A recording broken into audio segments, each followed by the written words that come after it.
நிறைய நேரம் நம்ம என்ன நினைக்கிறோம்னா, பெரிய விசுவாசம் இருந்தால் தான் பிரதர் நடக்கும். நம்ம விசுவாசத்து மேல விசுவாசம் வச்சிருப்போம். பெரிய விசுவாசம். இன்னொன்னா அந்த தேவ மனுஷன் அளவுக்கு விசுவாசிக்கல பிரதர். அந்த தேவ மனுஷன் விசுவாசிக்கிறார் பாத்தீங்களா, அந்த லெவலுக்கு நான் என்ன போல பிரதர். அதனாலதான் பிரதர் எனக்கு இன்னும் பிரேக் த்ரூ வரல. இப்படியே பிசாசு போய் சொல்லி வச்சிருப்பான், பாருவோம் விசுவாசம் வேலை செய்யாது. சோ நம்ம விசுவாசத்தையே தூக்கி விசுவாசத்து மேல வச்சிடறோம். நல்லா புரிஞ்சுக்கோங்க, உங்க விசுவாசத்தை உங்க விசுவாசத்து மேல வைக்காதீங்க. நிறைய நேரம் அது மேல தூக்கி வச்சு விட்டுரும். அதுதான் பிரச்சனையே. இப்போ அவனுக்கு ஒரு சைட்ல விசுவாசம் இருக்கிற மாதிரியும் இருக்கு, இன்னொரு சைட்ல பயங்கரமா அவிசுவாசமும் வேலை செய்யுது. கவனிச்சிருக்கீங்களா? ரெண்டுமே இருக்கிற மாதிரி இருக்கு அவனுக்கு. ஒரு சைட்ல விசுவாசிக்கிறான், அதனால தான் விசுவாசிக்கிறதுனால தான் இயேசு இடத்துல கூட்டிட்டு வந்துட்டான். ஆனா இன்னொரு சைட்ல எப்படி இருக்கான்? ரொம்ப மோசமா இருக்கான். ஏதாவது செய்யுங்க ஆண்டவரே, ஒன்றும் நடக்க மாட்டேங்குது, சீசரும் பண்ணல, நீங்களாவது ஏதாவது பண்ணுங்களேன், பார்த்து போட்டு பண்ணி விடுங்க ஏதாவது. அப்படி வந்துட்டான். இப்போ ஆண்டவர் அவனுக்குள்ள இருக்க விசுவாசத்தை ஆக்டிவேட் பண்ணணும். சில ஃபேமிலிஸ்ல இந்த கண்டினியூஸ் ஒரே மாதிரி பிரச்சனைகள் தொடர்ந்து கொண்டே இருக்கும். அவங்க அப்பா வாழ்க்கையில பார்த்துருப்பாங்க, அம்மா வாழ்க்கையில பார்த்துருப்பாங்க. அப்படியே அதே பேட்டர்ன் என்ன பண்ணுவாங்க, அவங்க வாழ்க்கையில பார்ப்பாங்க. அதனால அவங்களுக்கு எப்படி தெரியும் அது? ஸோ நிறைய பேர் என்ன நினைச்சுக்கிறாங்கன்னா, இது ஹெரிடிட்டரியா வருது, ஜெனரேஷனா வருது, அதனால என்ன பண்ணிக்கணும், இதெல்லாம் ஒன்றும் பண்ண முடியாது அப்படின்னு நினைக்கிறாங்க. கிடையாது. அப்படி இந்த இடத்துல என்ன நடக்குன்னா, ஒரு அவிசுவாசம் வேலை செஞ்சுட்டு இருக்கு. இப்ப அந்த அவிசுவாசம் நீங்க வேண்டும். வேசிகளோடு இருக்கும் பொழுது கர்த்தர் என்ன பண்ணாரு? கெட்ட குமாரன் மேல பிரியமா தான் இருந்தாரு. அப்படிதான் உங்க மேலேயும் பிரியமா இருக்கிறார். சோ சில நேரம் நீங்க ஆண்டவருடைய நன்மையை புரிந்து கொள்ளாமல், ஆண்டவருடைய இரக்கத்தை புரிந்து கொள்ளாமல் நடந்து கொண்டாலும் அவர் உங்க மேல எப்படி இருக்காரு? அதே மாதிரிதான் இருக்காரு. He still the same. இது மாறவே மாறாது. நம்ம என்ன நினைக்கிறோம், நம்மளுடைய ஆக்ட்ஸ், நம்மளுடைய ஒர்க்ஸ், நம்ம செய்யற கிரியைகள், நம்ம எப்படி இருக்கிறோமோ அதை வச்சுதான் நேசிப்பார். அது கிடையவே கிடையாது. அது மதத்தின் போதனை. இயேசு யாரை கண்டம் பண்ணுவாரா? யாரையுமே கண்டம் பண்ண மாட்டாரு. அதுதான் பரிசுத்தம். தேவன் உங்களை எப்படி பார்க்கிறாரோ அப்படி வாழ்றது, அதுதான் பரிசுத்தம். நல்லா புரிஞ்சுக்கோங்க. பரிசுத்தம்னா அதான் நான் திரும்ப திரும்ப சொல்றேன், அதையும் சொல்லி, பரிசுத்தம்னா வேலை சட்டை போடுறது, நகையை கழட்டுறது கிடையாது பரிசுத்தம். தேவன் உங்களை எப்படி பார்க்கணும்னு நினைக்கிறாரோ அதான் பரிசுத்தம். தேவன் உங்களை எப்படி பார்க்கணும்னு நினைக்கிறாரு? எந்த ஃபெய்த்? தேவனுடைய வார்த்தையில அது எழுதப்பட்டிருக்கு, அந்த வார்த்தை சொல்லிருச்சு, அந்த வார்த்தையின்படி என் வாழ்க்கையில அப்படியே நடக்கும் அப்படின்னு நீங்க விசுவாசிக்கணும். இதுதான் ஆண்டவர் எதிர்பார்க்கிறது.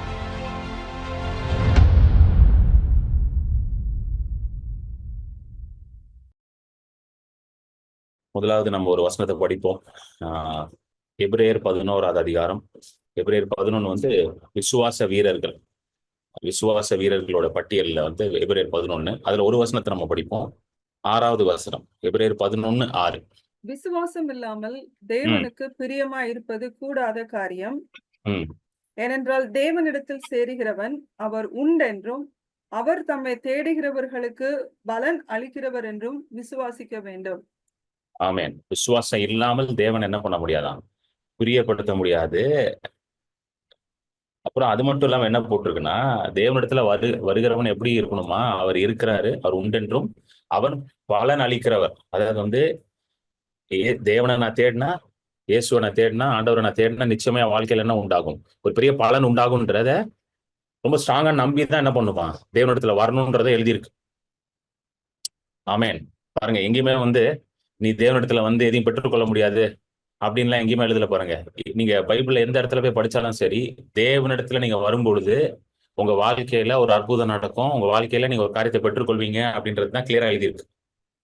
எத்தனை பேர் புரியுது? ஆமென்.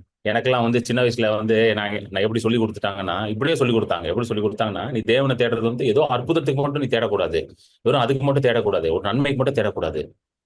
You should be humble. ஹம்பிள்னா என்னது? எதையும் கேட்கக்கூடாது. அது எப்படின்னா, உங்க வீட்டுல உங்க பிள்ளை உங்க வீட்லயே இருக்கும், ஆனா நீங்க சமைச்சு வைக்கிற சாப்பாடு சாப்பிடாது. அதுதான் ஹம்பிள். எப்படி இருக்கும்? உங்க வீட்லயே தான் இருக்கும் உங்க புள்ள, நீங்க நல்லா சமைச்சு வைக்கிறீங்க, நல்லா பிரியாணி கூட சிக்கன் 65 எல்லாம் செஞ்சு வச்சீங்கன்னா உங்க புள்ள எப்படி சொல்லுது? இல்லம்மா எனக்கு வேண்டாமா. ஏமா, நான் ரொம்ப ஹம்பிளா இருக்கேம்மா, எனக்கு நீங்க மட்டும் இருந்தா போதும் ஆண்டவரே, நீங்க எனக்கு எதுவுமே வேண்டாம்மா, நீங்க மட்டும் இருந்தா போதும்னா பலார்னு ஒரு அற விடுவீங்க. ஏண்டா, உனக்காக காலையிலேயே போய் மட்டன் வாங்கி சிக்கன் 65 செஞ்சு வச்சா நான் மட்டும் இருந்தா போதுமா? ஏன்னா நான் என்னைய அவிச்சு சாப்பிட போறேன் நீ? நிறைய இப்படி எனக்கு சொல்லி கொடுத்துருக்காங்க. ஆண்டவர்கிட்ட போய் நீங்க ஆசீர்வாதம் எல்லாம் கேட்க கூடாது, ஆண்டவர்கிட்ட போய் சுகத்தெல்லாம் கேட்க கூடாது. இது totally opposite to the nature of God. தேவனுடைய சுவாபத்துக்கே நேர்மாறாக இருக்கு. அவரே என்கிட்ட வாங்கன்றார். ப்ளீஸ் கம் டு மீன்றார். என்கிட்ட வா, உனக்கு பிரச்சனைனா என்கிட்ட வந்தா சொல்லுது பைபிள்ல. என்னை நோக்கி கூப்பிடுன்னு தான் போட்டிருக்கு. சோ தேவனிடத்துல வருகிறவர்கள் எல்லாம் எப்படி இருக்கணுமா? Those who go to God எப்படி இருக்கணுமா? நிச்சயமா எனக்கு பலன் கொடுப்பான். சொல்லுங்க, நிச்சயமா எனக்கு பலன் கொடுப்பார்.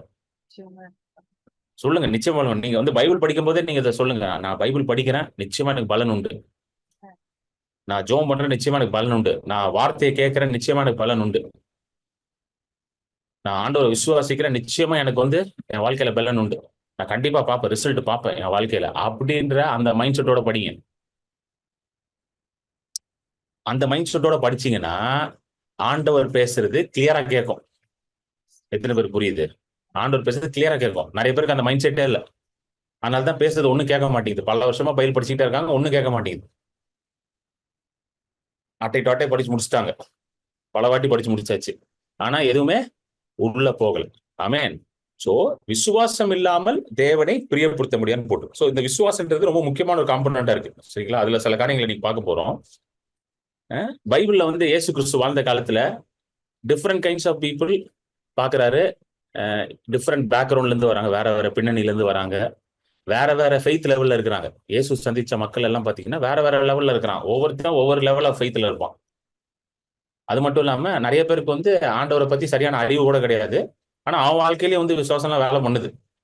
அதையும் புரிஞ்சுக்கணும். சரிங்களா? சோ எப்படிப்பட்ட விசுவாசம் உள்ள மக்களை வந்து தேவன் சந்திச்சாரு, அது அது எப்படி இன்றைக்கு வந்து நம்ம வந்து அப்படிப்பட்ட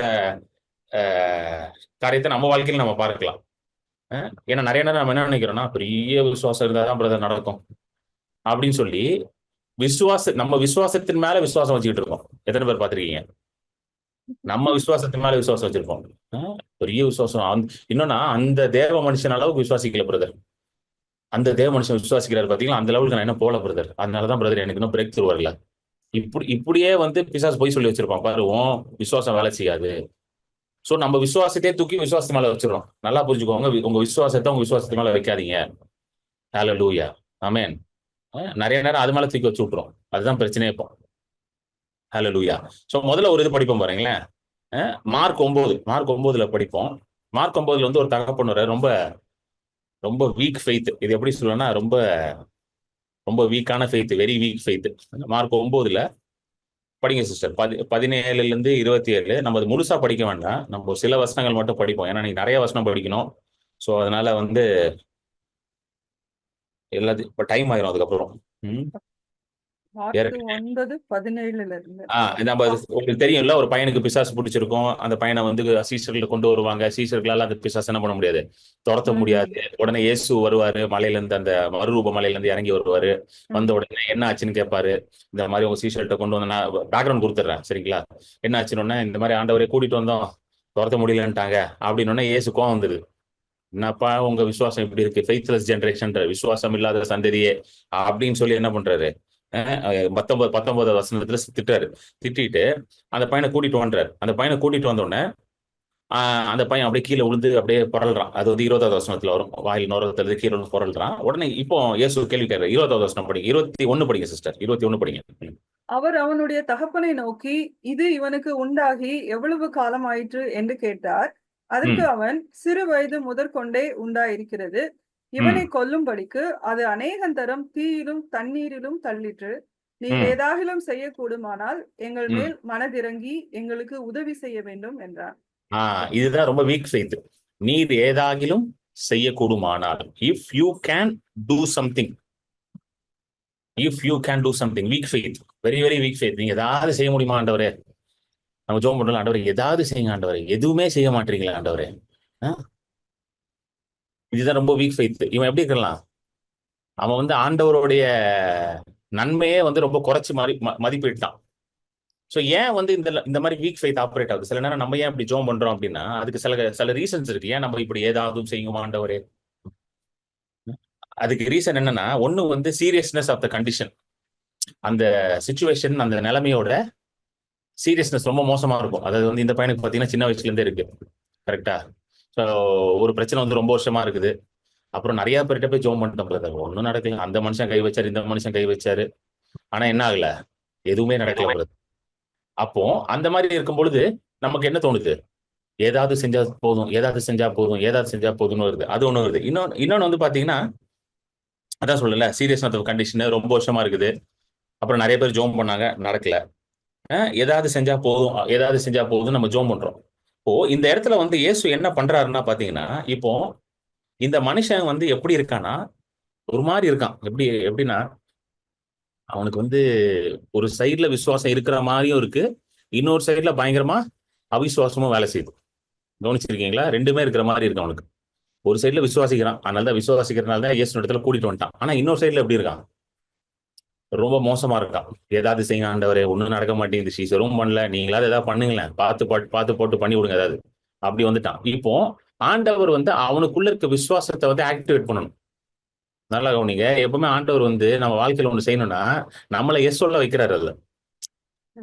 நம்மளும் அதுல அக்ரி பண்ண வேண்டியதா இருக்கு. சோ இவனோட விசுவாசத்தை ஆக்டிவேட் பண்ணணும். அதுக்கு ஆண்டவர் எப்படி யூஸ் பண்றாரு பாருங்க. எப்படி அவன் சொல்றான், but you can two anything have compassion. அந்த 22வது ஏதாவது செய்யுங்கள், மனம் இறங்கி ஏதாவது செய்யுங்க, உதவி செய்யுங்க அப்படின்னு கேட்டோன்னே ஆண்டவர் பாருங்க எப்படி ஆக்டிவேட் பண்றாரு பாருங்க. 23வது வசனம் வாங்க. இயேசு அவனை நோக்கி, நீ ம் விசுவாசிக்க கூடுமானால் ஆகும், ம் விசுவாசிக்கிறவனுக்கு எல்லாம் கூடும் என்றார். பாருங்க, இவன் வந்து ஏதாவது செய்யுங்கன்னு இவன் சொல்றான். அதுக்கு ஆண்டவர் எப்படிங்க பதில் சொல்றாரு? நீ விசுவாசிக்க கூடும். கூடும் என்றால் அது என்ன ஆகும்? ஆகும். இஃப் யூ கேன் பிலீவ், அவன் எப்படி ஃபர்ஸ்ட் ஸ்டேட்மெண்ட் அவனது, if you can do something. If you can அவன் வந்து ஆண்டவர் சொல்றான். ஆண்டவர் இவனை பார்த்து சொல்றாரு, if you can believe. It's not about நான் செய்யறத பத்தி இல்லப்பா, நீ விசுவாசிக்க முடியுமா அப்படின்னு கேட்டா, விசுவாசிக்கிறவனால எல்லாம் கூடுன்னு சொல்லிட்டு உடனே வந்து அந்த அவரு கத்துறாரு பாருங்க. And immediately the father cried out. அடுத்த வருஷம் 24வது வருஷம் படிங்க சிஸ்டர். உடனே பிள்ளையின் தகப்பன், விசுவாசிக்கிறேன் ஆண்டவரே, என் அவிசுவாசம் நீங்கும்படி உதவி செய்யும் என்று கண்ணீரோடே சத்தமிட்டு சொன்னான். ஹalleluya, praise God. என் விசுவாசிக்கிற ஆண்டவரே, என் அவிசுவாசம் நீங்கும்படி எனக்கு என்ன பண்ணுங்க? உதவி செய்யுங்க. எனக்கு இந்த அப்பா ரொம்ப பிடிச்சிருக்கு. என் அவிசுவாசம் நீங்கும்படி எனக்கு உதவி செய்யுங்கன்னாரு. ஏன்னா அவர் ஆண்டவர்ட்ட வந்து விழுந்துட்டாரு. ஆண்டவரே, எனக்கு விசுவாசிக்கிறது கஷ்டமா இருக்கு, அவிசுவாசம் மலையை போல இருக்குது, இப்போ எனக்கு விசுவாசிக்கிறதுக்கு சொல்லி கொடுங்க ஆண்டவரே. என் விசுவாசம் என்ன ஆகணும்? வளரணும், என் அவிசுவாசம் நீங்கி போகணும் அப்படின்னு எப்படி பண்ணிட்டாரு? தன்னோட இருதயத்தை திறந்துட்டாரு. He did not settle by saying, okay, fine, ஆண்டவர் சீஷர்களாலும் செய்ய முடியல, யாராலையும் செய்ய முடியல, அப்போ இது ஆண்டவர் சித்தம் அப்படின்னு என்ன பண்ணல அவரு? செட்டில் ஆகாம என்ன அவிசுவாசம் நீங்கபடி எனக்கு செய்யுங்கன்றார். இப்படிதான் நிறைய நேரம் நம்ம கேட்க வேண்டியதா இருக்கு ஆண்டவர்ட்ட. ஒரு பிரச்சனைக்கு வந்து உங்களுக்கு வந்து சொல்யூஷனே வரல, நீ ஆண்டோட கேட்கலாம், ஆண்டவரே இந்த இடத்துல எனக்கு வந்து அவிசுவாசம் இருக்கு, இந்த இடத்துல என்னால உங்களை வந்து என்ன பண்ணல முடியல, பிலீவ் பண்ண முடியல, ரொம்ப கஷ்டமா இருக்கு. அது நிறைய நேரம் நான் வந்து கவனிச்சிருக்கேன். அது ஏன்னா அதான் சொன்னல, பிரச்சனையை பார்த்து பார்த்து பார்த்து பார்த்து பிளஸ் அந்த பிரச்சனை வந்து ஃபேமிலியில, சில ஃபேமிலிஸ்ல வந்து அந்த கண்டினியூஸ் அந்த பிரச்சனை, ஒரே மாதிரி பிரச்சனைகள் வந்து தொடர்ந்து கொண்டே இருக்கும். அவங்க அப்பா வாழ்க்கையில பார்த்திருப்பாங்க, அம்மா வாழ்க்கையில பார்த்திருப்பாங்க, அப்படியே அதே பேட்டர்ன் வந்து என்ன பண்ணுவாங்க, அவங்க வாழ்க்கையில பார்ப்பாங்க. அதனால அவங்களுக்கு எப்படி தெரியும்? அது ரொம்ப நார்மலா தெரியும். நிறைய பேர் என்ன நினைச்சுக்கிறாங்கன்னா, இது வந்து ஹெரிடிட்டரியா வருது, ஜெனரேஷனா வருது, அதனால என்ன பண்ணிக்கணும், இதெல்லாம் ஒண்ணும் பண்ண முடியாது அப்படின்னு நினைக்கிறாங்க. கிடையாது. அப்படி இந்த இடத்துல வந்து என்ன நடக்குன்னா, ஒரு அவிசுவாசம் வேலை செஞ்சுட்டு இருக்கு. இப்ப அந்த அவிசுவாசம் வந்து நீங்க வேண்டும். எத்தனை பேருக்கு புரியுது உங்களுக்கு சொல்றது? Able to understand? புரியுதுங்களா? இப்போ வந்து நிறைய ஃபேமிலி நான் பார்த்துருக்கேன். ஒரு மாதிரி ஒரு பாவர்ட்டி சைக்கிள்லயே இருப்பாங்க. பாவர்ட்டி சைக்கிள்னா ஒரு பெரிய ஒரு இதுவே இருக்காது அவங்களுக்கு, ஒரு நிறைவே இருக்காது. எப்பவுமே வந்து குறைவிலேயே இருப்பாங்க. There will always be in a state of lack. ஒரு குறைவான நிலையில எப்பவுமே இருப்பாங்க. அவங்க அப்பாவும் அப்படி இருந்திருப்பாரு, அவங்க அம்மா அப்படி இருந்திருப்பாங்க, அவங்க வளர்ந்த வளர்ந்த ஃபேமிலியிலே அப்படி இருந்திருப்பாங்க, அப்படிதான் இருந்திருப்பாங்க. ஸோ என்ன ஆகும்னா, அவங்க வந்து அதை எப்படி எடுக்க ஆரம்பிச்சிட்டாங்கன்னா, நமக்கு இவ்வளவுதான் முடியும், நம்ம ஃபேமிலிக்கு இவ்வளவுதான் வரும், எத்தனை பேர் புரியுது அப்படின்னு சொல்லி அவங்களே தன்னை வந்து காம்ப்ரமைஸ் பண்ணியிருப்பாங்க. இது கிறிஸ்தவர்களே நிறைய பேர் அப்படி இருக்கிறாங்க. நான் வந்து மற்றவங்களை கூட சொல்லல, கிறிஸ்தவர்களே நிறைய பேர் இவ்வளவுதான் முடியும், ஸோ நம்ம இப்படியே என்ன பண்ணுவோம், இருந்துட்டு பரலோகம் தான் நமக்கு முக்கியம், பரலோகத்துல ஆண்டவர் வந்து நமக்கு என்ன வச்சிருக்கிறாரு, ஒரு பெரிய மேன்ஷன் வச்சிருக்காரு. யோவான் 14 போட்டுருக்குல்ல, பெரிய மேன்ஷன் இருக்கு, இங்க எனக்கு வந்து ஒரு பெட்ரூம் ஹவுஸ் தான், ஆனா பரலோகத்துல எனக்கு 5 பெட்ரூம் 6 பெட்ரூம் 7 பெட்ரூம்ஸ் எல்லாம் கொடுக்குறாரு. புரியுதுங்களா? இங்க நாங்க என்ன பண்ணிப்போம், 5 பேர் 6 பேருமே ஒரே பெட்ரூம்ல இருந்துப்போம் அப்படின்னு சொல்லி நம்மளே என்ன பண்ணிக்கிறோம், மனசை தேத்திக்கிறோம். புரியுதுங்களா? பரலோகத்துல 5 பெட்ரூம் கொடுப்பாரு. 5 பெட்ரூம்க்கு வேலைக்காரங்க இருப்பாங்க, குக் இருப்பாங்க, எல்லாம் இருப்பாங்க. பரலோகத்தை குக் வச்சு என்ன பண்ண போறீங்க, என்ன வேலையை சமைக்க போறீங்க, எல்லாம் இருப்பாங்கன்னு சொல்லி நம்மளே மனசை சேர்த்துட்டு பரலோகமே என் சொந்தமே என்று காண்பேனோ அப்படின்னு சொல்லி பரலோகத்தை நோக்கி பார்த்துக்கிட்டே இருக்கிறாங்க. ஏன்னா ஒரு பேட்டர்ன் ஆஃப் அன்பிலீஃப், ஒரு பேட்டர்ன் ஆஃப் அன்பிலீஃப் வந்து என்ன பண்ணுது, அவங்க வாழ்க்கையில செயல்பட்டுட்டே இருக்குது. சோ இந்த மனுஷன் வந்து ஓப்பனா கேட்ட, ஆண்டவரே எனக்கு அவிசுவாசம் இருக்கு ஆண்டவரே, இதை உடைங்க ஆண்டவரே. இது நீங்க அதான் கேட்கணும் ஆண்டவர்கிட்ட. உங்களுக்கு ஒரு இடத்துல வந்து பிரேக் த்ரூ பார்க்கவே முடியல, ரிசல்ட் பார்க்கவே முடியலன்னா அங்க ஒரு அன்பிலீஃப் இருக்கு, அவிசுவாசம் இருக்கு, ஏதோ ஒன்று உள்ள இருக்கும். நீங்க ஆண்டவர்கிட்ட கேட்டீங்கன்னா அதற்கான சத்தியத்தை ஆண்டவர் உங்களுக்கு வெளிப்படுத்துவார். God will reveal the truth pertaining to that breakthrough. அந்த பிரேக் த்ரூக்கு தேவையான சத்தியம் வந்து உண்டாகும். ஏன்னா சத்தியத்தை அறிவீர்கள், சத்தியம் தான் உங்களுக்கு விடுதலை ஆகும். ஸோ ஒவ்வொரு பிரேக் த்ரூக்கும் ஆண்டவர் வந்து என்ன ஒரு பர்டிகுலர் ரேமா வேர்டு ஒன்று வச்சிருக்காரு, ஒரு சத்தியத்தை வச்சிருக்காரு. எத்தனை பேர் புரியுது? ஸோ அதை ரிலீஸ் பண்ணுவாரு, அதை நீங்க பெற்றுக்கொள்வீங்க. அது நீங்க ஓப்பனா இருக்கும்போது வரும், அது எங்க இருந்தாலும் வரும், அது எப்படினாலும் வரும். அதுக்கு ஆண்டவருடைய இதை வந்து நீங்க இது பண்ண முடியாது. எந்த வழியில ஆண்டவர் கொண்டு வந்துருவாரு உங்களுக்கு, அது வழியா உங்களுக்கு வரும். ஆமென். இதை சொன்ன உடனே என்ன ஆகுது? லார்ட் ஹெல்ப் மை அன்பிலீஃப் அப்படின்னு சொன்ன உடனே அடுத்தது என்ன ஆகுது? ஆண்டவர் வந்து 25வது வசனம் படிங்க சிஸ்டர். அப்பொழுது ஜனங்கள் கூட்டமாய் ஓடி வருகிறதை இயேசு கண்டு அந்த அசுத்த ம் ஆவியை நோக்கி, ம் ஊமையும் செவிடுமான ஆவியே, இவனை ம் விட்டு புறப்பட்டு போ, இனி ம் இவனுக்குள் போகாதே என்று நான் உனக்கு கட்டளையிடுகிறேன் என்று அதை அதட்டினார். அப்பொழுது போதும் போதும் போதும் என்று அதட்டினார். சரிங்களா? He commanded the spirit. எப்போ நடந்துச்சு? Lord help my unbelief. ஆண்டவரே நான் அவிசுவாசமா இருக்கேன், ஹெல்ப் பண்ணுங்க. நான் விசுவாசிக்கிறேன், நான் அவிசுவாசம் இருக்கேன்னா உடனே டக்குன்னு என்ன ஆயிடுச்சு? அந்த விசுவாசத்தை பார்த்து ஆண்டவர் அவனை துரத்திட்டாரு. இந்த அற்புதத்தை பார்த்தோன்னா அவனுக்கு என்ன உண்டாயிருச்சு? விசுவாசம் உண்டாயிருச்சு. ஸோ இது வந்து வீக் லெவல் ஆஃப் ஃபெய்த். என்னது? ஆண்டவரே ஏதாவது செய்யலாம். அடுத்த ஒரு லெவல் இருக்கு, வாங்க இன்னைக்கு அதான் பார்க்க போறோம். இன்னைக்கு ஃபெய்த்தோட லெவல்ஸ் எல்லாம் பார்க்க போறோம்.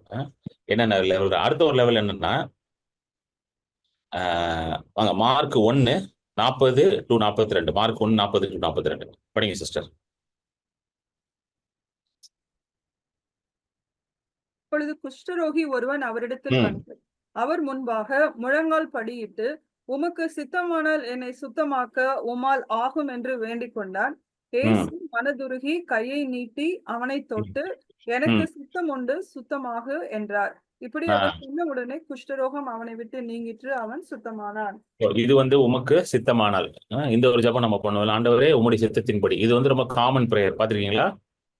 உம்முடைய சித்தத்தின்படி நடக்கணும் ஆண்டவர், உம்முடைய சித்தத்தின்படி. என்கிட்டயே வந்து பிரேயர் பண்ணும்போது வந்துட்டு, பிரதர் ஜோம் பண்ணுங்க, ஆண்டவர் சித்தமானால் நடக்கும் பிரதர், ஜோம் பண்ணுங்க, ஆண்டவர் சித்தமானால் நடக்கும் பிரதர் அப்படின்னும். சரிங்களா? எல்லாத்துக்குமே அதை கொண்டு வந்துரும். ஃபார் எவ்ரி திங் என்ன ஆயிரும், இதை உள்ள கொண்டு வந்து ஆண்டவர் சித்தமானால், ஆண்டவர் சித்தமானால், ஆண்டவர் சித்தமானால், ஆண்டவர் சித்தமானால் அப்படின்னு சொல்லி அதை வந்து என்ன பண்ண ஆரம்பிச்சிடும்? பேச ஆரம்பிச்சிடும். கவனிச்சிருக்கீங்களா? ரொம்ப காமன் வேர்டு. ஸோ இங்க வந்து பாத்தீங்கன்னா, ஏன் அப்போ இங்க வந்து ஆண்டவர் சித்தமானால் அப்படின்றது வந்து இந்த குஷ்டரோகி சொல்றான்னா, அந்த குஷ்டரோகிக்கு வந்து தெரியும் இயேசு வந்து சுகமாக்குவான்னு தெரியும். அதனாலதான் இயேசுவை சந்திக்க வந்திருக்கான். ஆனா அவனுக்கு இன்னும் ஒரு டவுட் இருக்கு. ஆண்டவர் சுகமாக்குவாரு, என்ன சுகமாக்குவாரா அப்படின்ற ஒரு டவுட்ல இருக்கனாலதான் கிட்ட வந்துட்டான். கிட்ட வரைக்கும் வந்துட்டு என்ன என்ன சொல்றான் அவரை பார்த்து? சித்தம். அதாவது எப்படின்னா, அந்த வேர்ட்ஸ் ஆஃப் பிரேக் த்ரூல என்ன பிரேயர் பண்றான்? சித்தமானால்ட்டான் டப்புன்னு. நல்ல சமயம் இயேசு இருந்தாங்க. நல்ல சமயம் இயேசு இருந்தார். புரியுதுங்களா? கிட்ட வந்துட்டு சித்தமானால்னு இயேசு பார்த்தாரு. பாவம் இந்த பையன் ரொம்ப நொந்து போயிருக்கிறான், இவன் என்ன பண்ணிடுவான், சுகமாகிறோம்னு சொல்லி தன் கையை நீட்டி அவனை தொட்டு என்ன பண்ணாரு? சுகமாக்குறார். சோ இங்க வந்து பிரச்சனை என்னன்னா, சித்தம் இன்னொன்னு வந்து எனக்கு செய்வாரா? எத்தனை பேர் புரியுது? சித்தம் எனக்கு செய்வாரா, இதுதான். இது ஏன் இந்த மாதிரி கேள்விகள்லாம் வருதுன்னு ஃபைனலா கன்க்ளூஷன்ல பார்ப்போம். இந்த ஒவ்வொரு இதுலயும் வந்து ஏன் இந்த மாதிரி கேள்விகள்லாம் வருது? அன்பிலீஃப். ஃபர்ஸ்ட் இதுக்கு என்னது? அவிசுவாசம். நடக்குமா நடக்காதா அப்படின்ற, அவர் செய்வாரா, அவரால் முடியுமா அப்படின்னு வருது. செகண்ட் வந்து சித்தமானால், அப்படின்னா செய்ய முடியும், எனக்கு செய்வாரா, இது செகண்ட் லெவல் ஆஃப் ஃபெய்த். மூணாவது ஒண்ணு இருக்குது பாருங்க. மூணாவது ஒண்ணு என்னன்னா, வாங்க மத்தேயு 9:27-29. மத்தேயு 9:27-29. ரெண்டு குருடர்கள் வருவாங்க.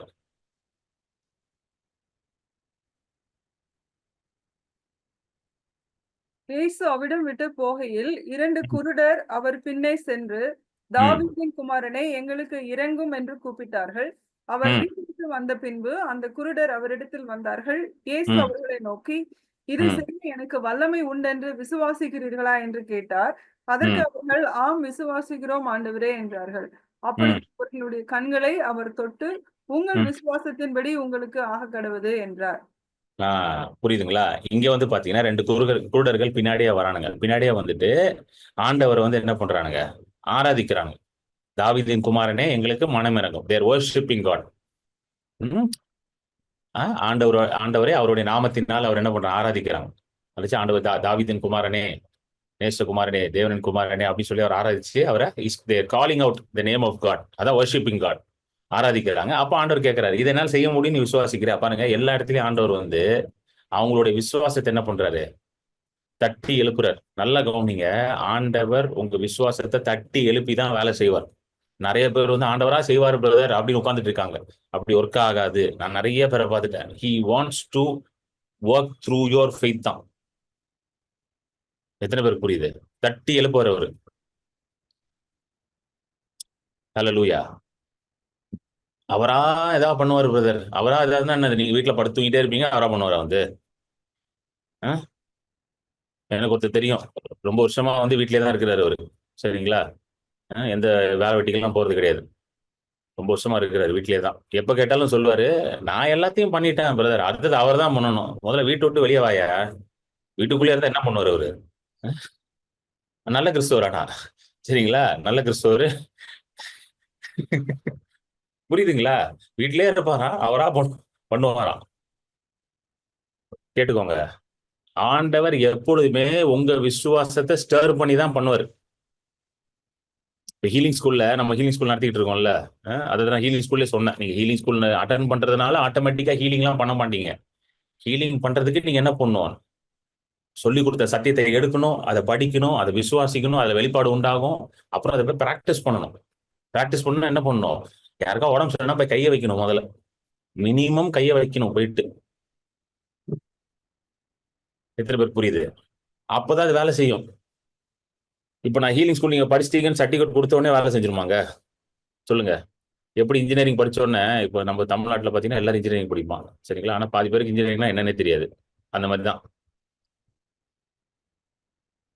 புரியுதுங்களா? ஸோ இங்க அவர் என்ன சொல்ல, எப்படி கேட்கிறாரு பாருங்க, நான் செய்யக்கூடுமா அப்படின்னு கேட்டோன்னா ஆமாண்டவரே என்னன்னா அவர் தொடரார். ஸோ இந்த மாதிரி ஆட்கள் எப்படி ஃபெய்த்னா, செய்யக்கூடும்னா விசுவாசிப்பாங்க. ஆனா என்னன்னா, யாராவது வந்து தொட்டு என்ன பண்ணும்? ஜோம் பண்ணும். யாராவது வந்து தொட்டு ஜோம் பண்ணும் அவங்களுக்கு. அப்பதான் அவங்களுக்கு மனசு நிம்மதியா இருக்கும். ஆண்டவர் வந்து என்னை தொட்டு ஜோம் பண்ணாரு அப்படின்றது அவங்களுக்கு ஒரு மனசு நிம்மதியா இருக்கும். தேவ மனுஷன் என்ன பண்ணாரு? என்னையா தொட்டு ஜோம் பண்ணாரு, என்ன இது போட்டாரு அப்படின்னு சொல்லி மனசு நிம்மதியா இருக்கும். இது ஒரு லெவல்ல ஃபெய்த். சரிங்களா? இப்ப நானே பார்த்திருக்கேன், சில பேர்லாம் வந்து என்ன பண்ணுவாங்கன்னா, பிரதர் கண்டிப்பா நீங்க வீட்டுல வந்து எல்லார் மேலேயும் கையை வச்சு நீங்க என்ன பண்ணும் பிரதர்? ஜோம் பண்ணி ஆகணும் பிரதர். எல்லார் மேலேயும் நீங்க கை வச்சுதான் ஆகணும் பிரதர் அப்படின்றவாங்க. விட மாட்டாங்க கடைசி வரைக்கும். என்ன சில பேர்லாம் பார்த்துருக்கேன், ஜோம் பண்ணி முடிச்சிடும். ஜோம் பண்ணி முடிச்ச பிறகும், பிரதர் என் பையன் மேல கொஞ்சம் கையை வைங்க பிரதர், தயவுசெய்து கையை மட்டும் வைங்க பிரதர் பையன் மேல அப்படின்னுவாங்க.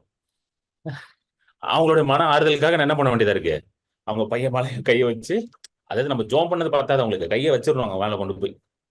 அவங்க நினைச்சிட்டாங்க என் கையில ஏதோ அற்புதம் இருக்கு, ஜி ஏதோ ஒரு பயங்கரமான அற்புதம் என் கையில தான் உட்காந்துருக்கு. அந்த கையை வச்ச உடனே அவன் பையன்குள்ள ஒரு பெரிய ஷாக் இறங்கி ஒரே நாள்ல இயேசுவா மாறிடுவான். ஓவர் நைட் ஒபாமா மாதிரி ஒரே நாள்ல இயேசுவா மாறிடுவான் அப்படின்னு அவங்க நினைச்சிட்டு இருக்காங்க.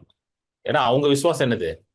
அந்த மாதிரி விசுவாசம். ஆனா அந்த விசுவாசத்திலேயே ஆண்டவர் என்ன பண்றாரு? இறங்கி வேலை செய்வாரு. எத்தனை பேருக்கு புரியுது? ஹல்லேலூயா. எல்லா லெவல் விசுவாசத்துக்கும் ஆண்டவர் என்ன பண்ணுவாரு? இறங்கி வேலை செய்வார். அதனாலதான் ஆண்டவர் நல்லவர். அவரை போல நல்லவர் யாருமே கிடையாது. நம்ம லெவலுக்கு இறங்கி வந்து வேலை செய்யற ஒரே ஆண்டவர் நம்மளுடைய ஆண்டவர் தான். ஆமென். அடுத்தது பார்ப்போம். அடுத்தது ஒண்ணு இருக்காங்க, என்ன விசுவாசம்னு பாத்தீங்கன்னா, இதே மார்க்ல வாங்க. மார்க்ல 5, மார்க்ல 5, 5ல 25ல இருந்து 34. ஓகே, இது ஃபுல்லா படிக்க வேண்டாம்.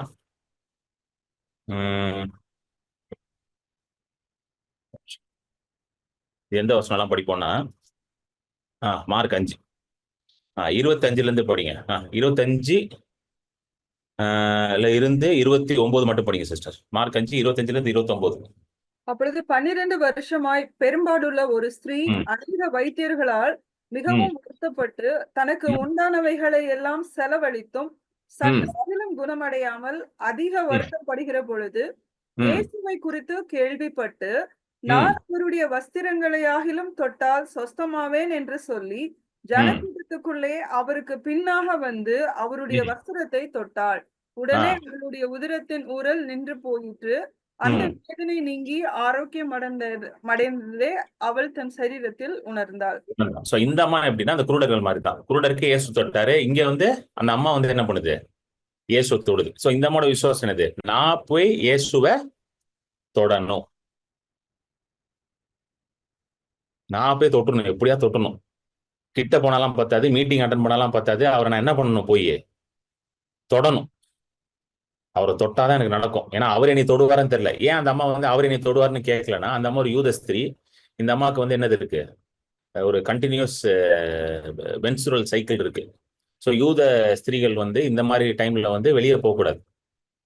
ஏன்னா அவங்கள வந்து என்னன்னு சொல்லி வச்சிருந்தாங்க, தீட்டு, அன்கிளீன் அப்படின்னு சொல்லியிருந்தாங்க. ஸோ அவங்க வெளியே போகக்கூடாது, அவங்களையும் யாரும் தொடக்கூடாது. எஸ்பெஷலி வந்து ஒரு யூத ராபாய், இயேசு வந்து யூத ராபாய், யூத போதகர், அவர் ஜூவிஷ் ராபாய். அவர் ஒரு ராபாய் வந்து தொடக்கூடாது.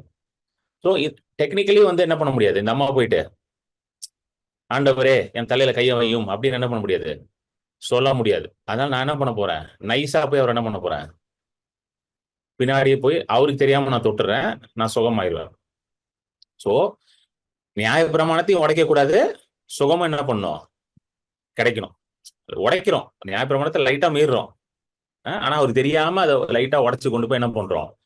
ஸோ இதெல்லாம் இவங்க எல்லாம் என்ன மாதிரி, இது கையை வைக்கணும், இது பண்ணணும், என் மேல தொடணும், கையை வச்சு இது பண்ணணும், இப்படி எல்லாம் என்ன பண்ணுவாங்க, இப்படிதான் எனக்கு ஆண்டவர் வந்து செய்யணும் அப்படின்ற ஒரு விசுவாசத்துல இருக்கிற ஆளு. ஆமென். அடுத்தது வந்து என்னன்னு பாத்தீங்கன்னா, இதுதான் வந்து ரொம்ப முக்கியமானது. இந்த அடுத்து நம்ம 2 இது பார்க்க போறோம். இது ரொம்ப முக்கியமான 2 இது காரணம், சரிங்களா? இந்த 2 லெவல் ஃபெய்த்ல தான் நீங்க ஆப்ரேட் பண்ணணும்னு ஆண்டவர் நினைக்கிறாரு. நீங்க உடனே இந்த தொடர கதையெல்லாம் புடிச்சிடாதீங்க போயிட்டு, சரிங்களா? ஓகே, அப்ப யாரை கூப்பிடலாம் நாளைக்கு வீட்டுக்கு, யார் வருவா, பாஸ்டர் ஆண்டனி வருவாரா, சரி, இல்லைன்னா பாஸ்டர் கிரண் பாலை கூப்பிடலாமா, இல்ல வேற ஏதாவது தெரிஞ்ச பாஸ்டர் கூப்பிடலாமா, புரியுதுங்களா? உடனே அப்படி போயிடாதீங்க. தொடர ஃபெய்த்துக்குள்ள ஓடிடாதீங்க. வீட்டுக்கு வரமாட்டோம்லாம் யாரும் சொல்ல, எல்லாம் வீட்டுக்கு வரதான், எத்தனை பேர் வீட்டுக்கு போயிட்டு தான் இருக்கிறேன், சரிங்களா? ஆனா அதுலயே என்ன பண்ணிடக்கூடாது, ஸ்டிக் ஆன் பண்ணிடக்கூடாது, அதுலயே உட்காந்துடக்கூடாது, வீட்டுக்கு வந்தாதான் நடக்கும் அப்படின்ட்டு. இப்ப என் வீட்டுக்குலாம் யாருமே வரது இல்லை, நான்லாம் என்ன யாருக்கு கூப்பிடுன்னு தெரியல போயிட்டு. எந்த பாஸ்டரும் என் வீட்டுக்கு வரல, எந்த பாஸ்டரும் கூப்பிடலான்னு யோசிச்சுக்கிட்டு இருக்கேன். அப்படி கிடையாது, சரிங்களா? ஆண்டவர் எதிர்பார்க்கறது என்னன்னா, நீங்க வந்து இது எல்லாத்துக்கும் மேல வந்து ஒரு கிரேட் ஃபெய்த்ல ஆபரேட் பண்ணணும். இதுதான் ஆண்டவர் விரும்புறாரு. அது எந்த ஃபெய்த்னு பாத்தீங்கன்னா, அது ரோமன் நூற்றுக்கு அதிபதி கிட்ட இருக்குது அந்த ஃபெய்த். நம்ம படிச்சிருக்கோம், நிறைய தடவை படிச்சிருக்கோம். ரோமர் 8க்கு வாங்க. ரோமர் 8க்கு ஃபுல்லா படிக்க வேணா, சில வசனங்கள் மட்டும் படிக்கும். சாரி, ரோமர் இல்ல, மத்தேயு 8.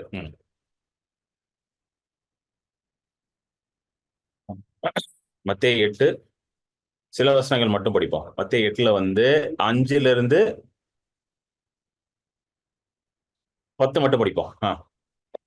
இயேசு கப்பர்நகூமில் பிரவேசித்த போது நூற்றுக்கு அதிபதி ஒருவன் அவரிடத்தில் வந்து, ஆண்டவரே, என் வேலைக்காரன் வீட்டிலே திமிர்வாதமாய் கிடந்து கொடிய வேதனைப்படுகிறான் என்று அவரை வேண்டிக் கொண்டான்.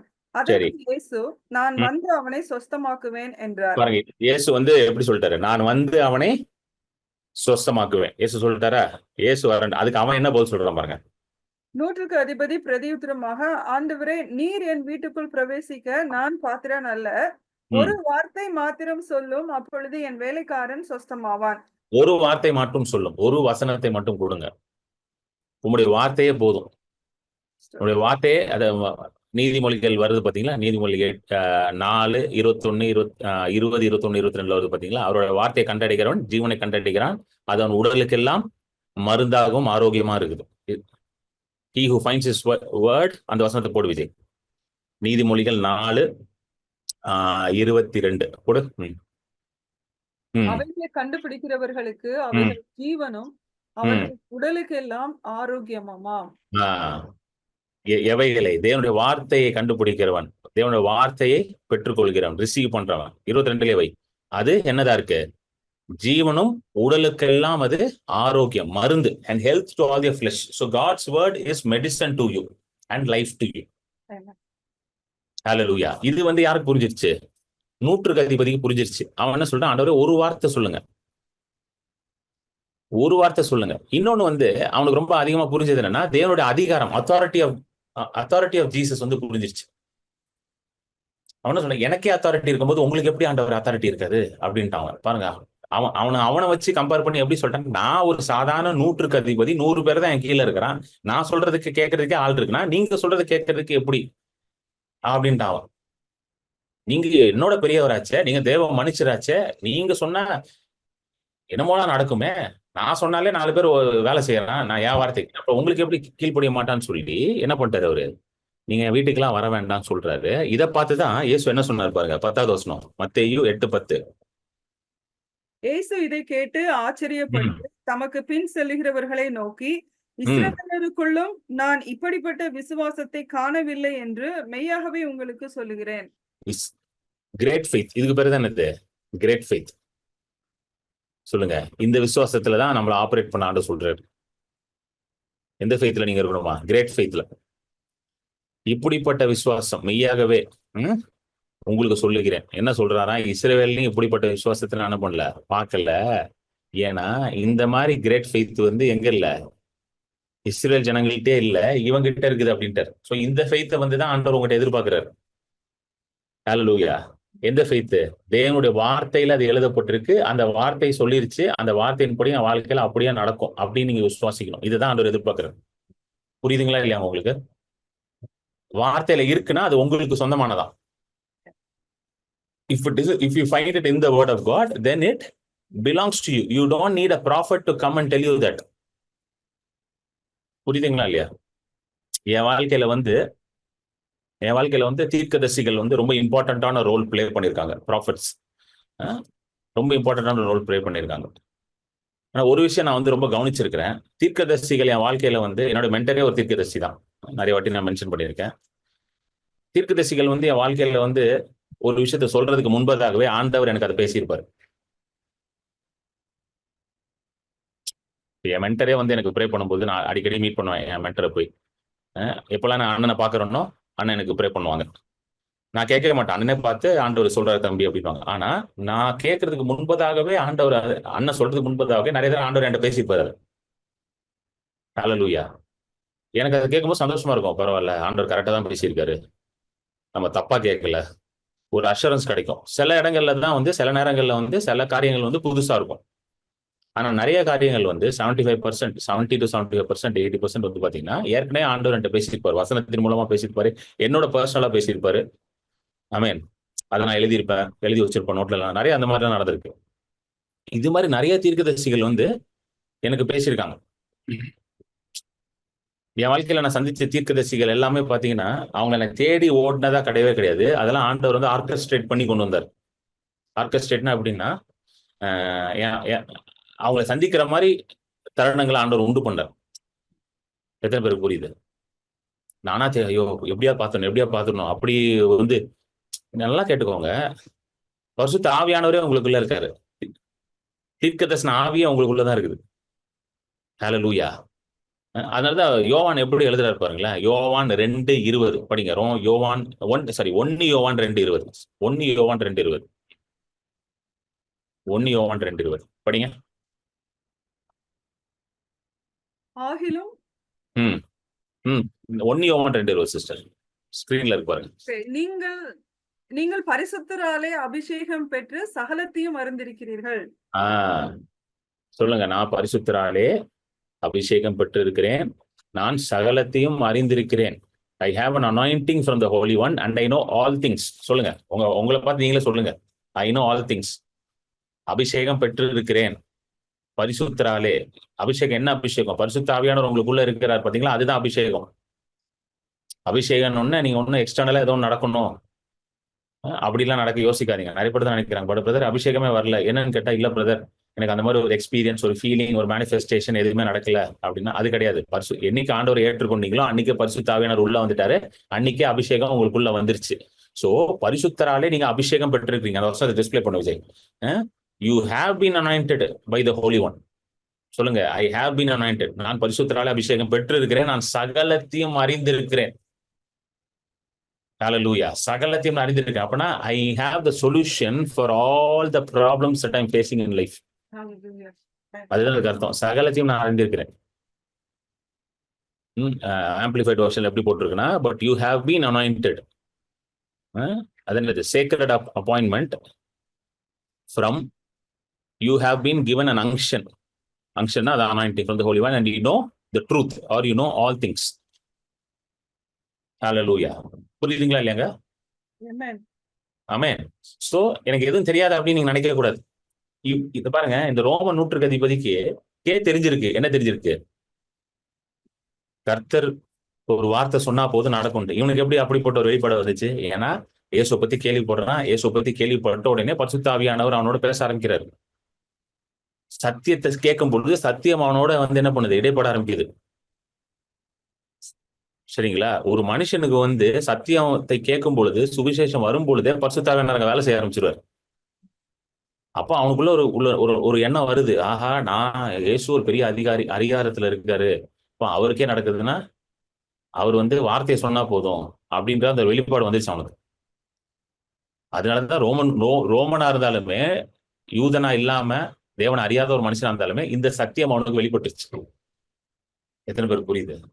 ஏன்னா ஆண்டவர் வந்து யார் தன்னை தேடுவார்கள், யார் தன்னிடத்துல வருவார்கள் என்று எதிர்பார்த்து கொண்டிருக்கிறார். God is waiting, who will come to me அப்படின்னு வெயிட் பண்ணிருக்காரு. யார் வருவா அப்படின்னு வெயிட் பண்ணிருக்காரு. என்கிட்ட வாங்கப்பா அப்படின்னு அவர் உட்கார்ந்துட்டு இருக்காராம். நம்ம தான் நினைக்கிறோம் அவர்கிட்ட போக முடியாதுன்னு. அவர் என்கிட்ட தயவு செய்து வா அப்படின்றாரு. நீ எப்படி கண்டிஷன்ல இருந்தாலும் என்கிட்ட வந்துருன்றாரு. நான் பாத்துக்கிறேன் உன்னன்றாரு. ரொம்ப பாவியா இருக்கியா? பரவாயில்ல வா, உன்னை நான் கழுவி சுத்தம் பண்றேன்றாரு. I will sanctify you by my word. யோவான்ல வரும். யோவான் அது எங்க வரும் அந்த வசனம்?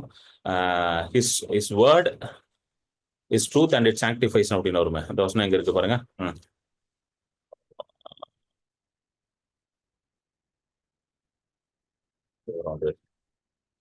17:17 போடுங்க. யோவான் 17:17.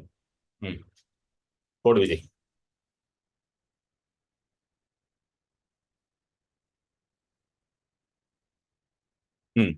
படிங்க சிஸ்டர்.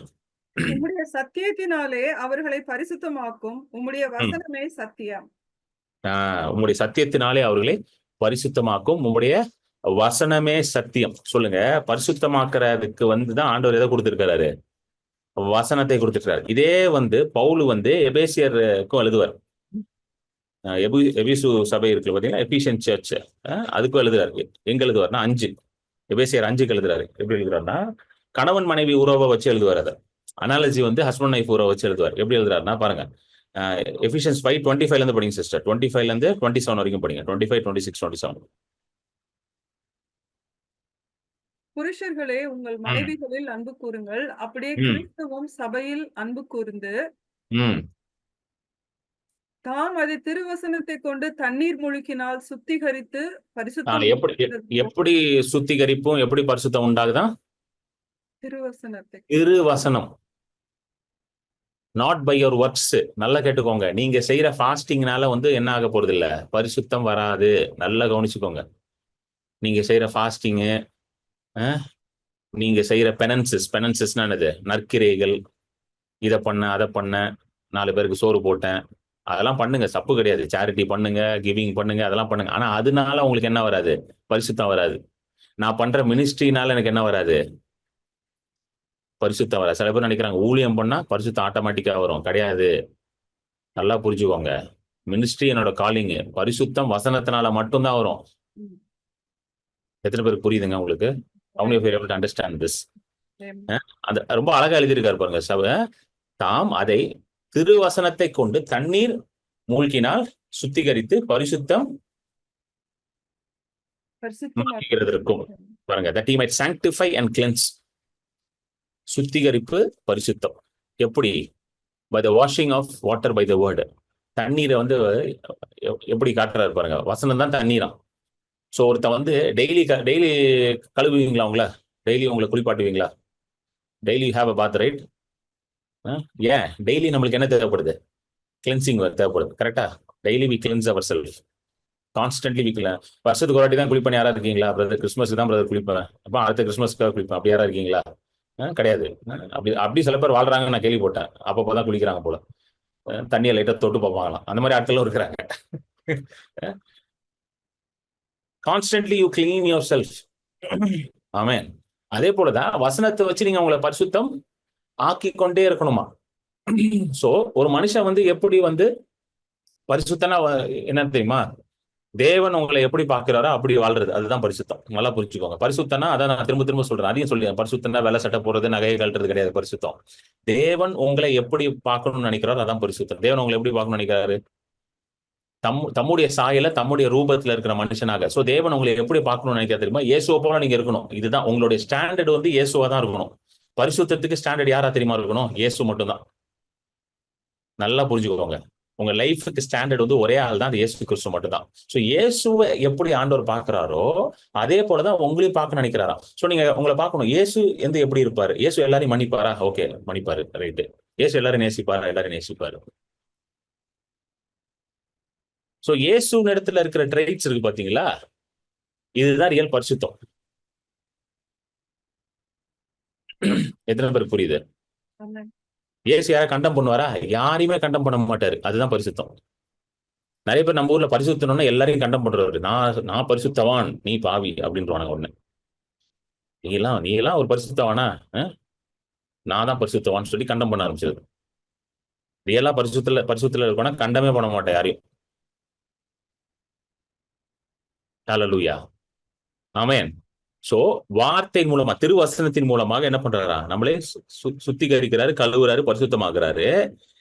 எப்படி, எதற்காக அப்படி ஆக்குறாரு? அவங்க அடுத்த வசனம் படிங்க, 27வது வசனம்.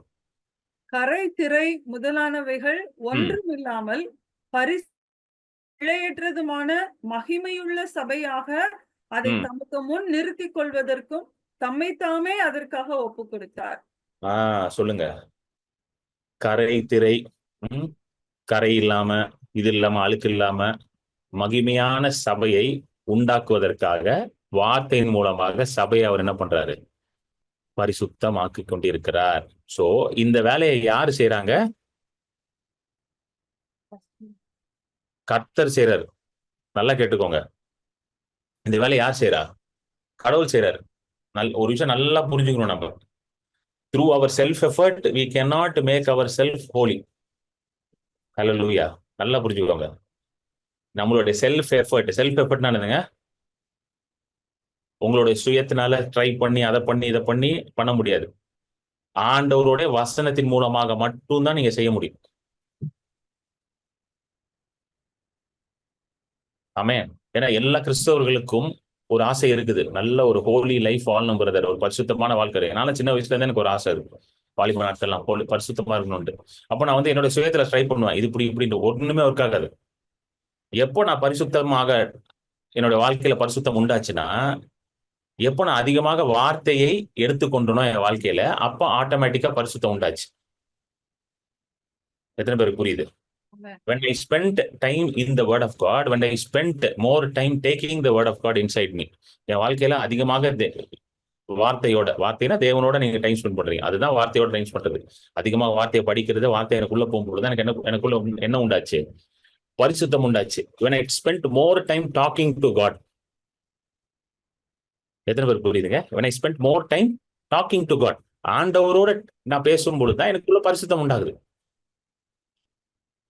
நீங்க சொல்ல, ஆண்டவரே, இந்த அப்பா சொன்னார் பாத்தீங்களா மார்க் 9, ஆண்டவரே அவிசுவாசமா இருக்க ஆண்டவரே, விசுவாசிக்க கஷ்டமா இருக்க ஆண்டவரே, இதை போய் ஆண்டவர்கிட்ட சொல்லணும். நீங்க ரொம்ப கஷ்டமா இருக்க ஆண்டவரே, என்ன பண்ணணும் தெரியல ஆண்டவரே, பரிசுத்தமா வாழணும்னு ஆசையா இருக்குது, எஸ்பெஷலி வாலிபர்களுக்கு சொல்றேன் நான். ஆசை இருக்குது ஆனா முடியல ஆண்டவர். இதை யார்கிட்ட சொல்லணும்? போய் நீங்க ஆண்டவர்கிட்ட சொல்லணும். நிறைய பேர் நினைக்கிறேன் இதெல்லாம் ஆண்டவர்கிட்ட சொல்லக்கூடாது பிரதர். இதுதான் நீங்க ஆண்டவர்கிட்ட போய் சொல்லணும். ரொம்ப கஷ்டப்படுற ஆண்டவரே, என்ன பண்ணணும் தெரியல, எப்படியாவது என்ன பண்ணுங்க, இதுல இருந்து கொஞ்சம் காப்பாத்திருங்க ஆண்டவரே அப்படின்னு யார்கிட்ட போய் சொல்லணும்? அவர்கிட்ட சொன்னீங்கன்னா அவர் அதற்கான வழியை காட்டுவார். ஏன்னா எபிரேயர்ல வந்து போட்டிருக்கு பாத்தீங்களா, ஒரு மனுஷன் வந்து தன் திராணிக்கு மீது அவர் என்ன பண்ண மாட்டாரா? சோதிக்க அலோவ் பண்ண மாட்டார். எபிரேயர் 10 வரும்.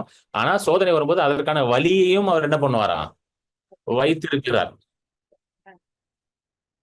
எபிரேயர் 10 வரும். சாரி, எபிரேயர்ல சரி, 1 கொரிந்தியர் 10 வரும். 1 கொரிந்தியர். அப்பனா என்ன அர்த்தம்?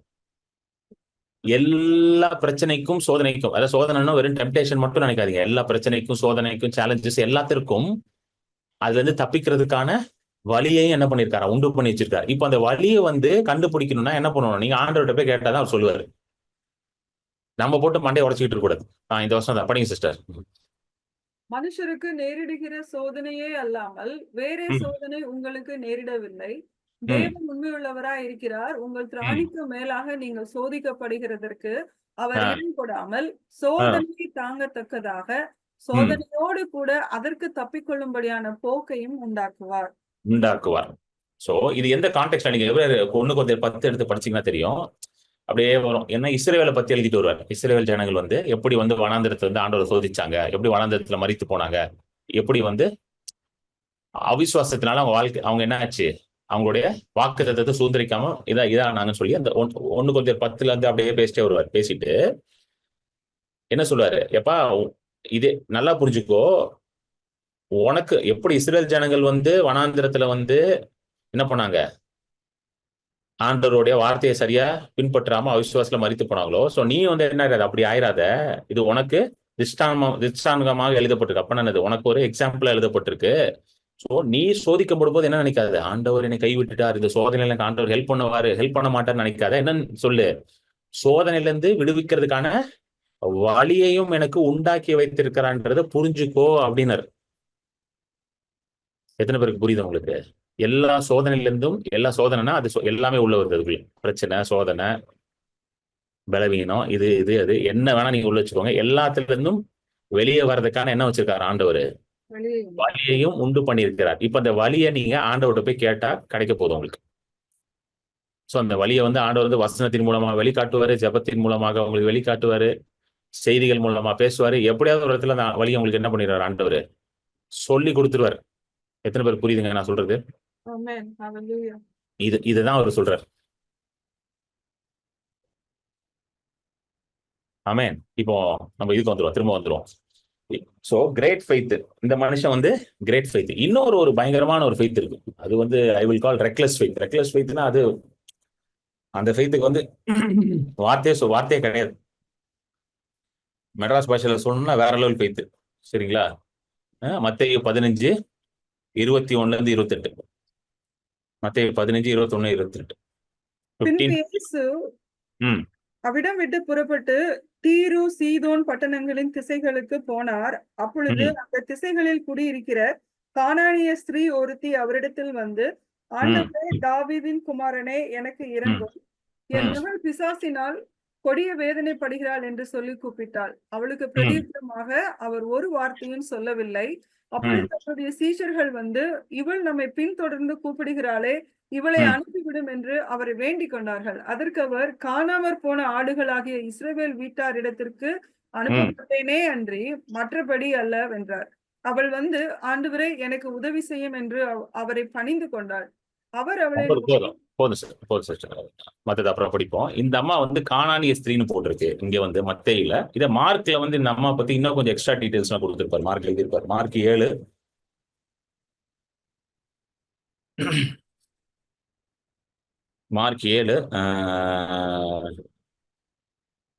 26 படிங்க.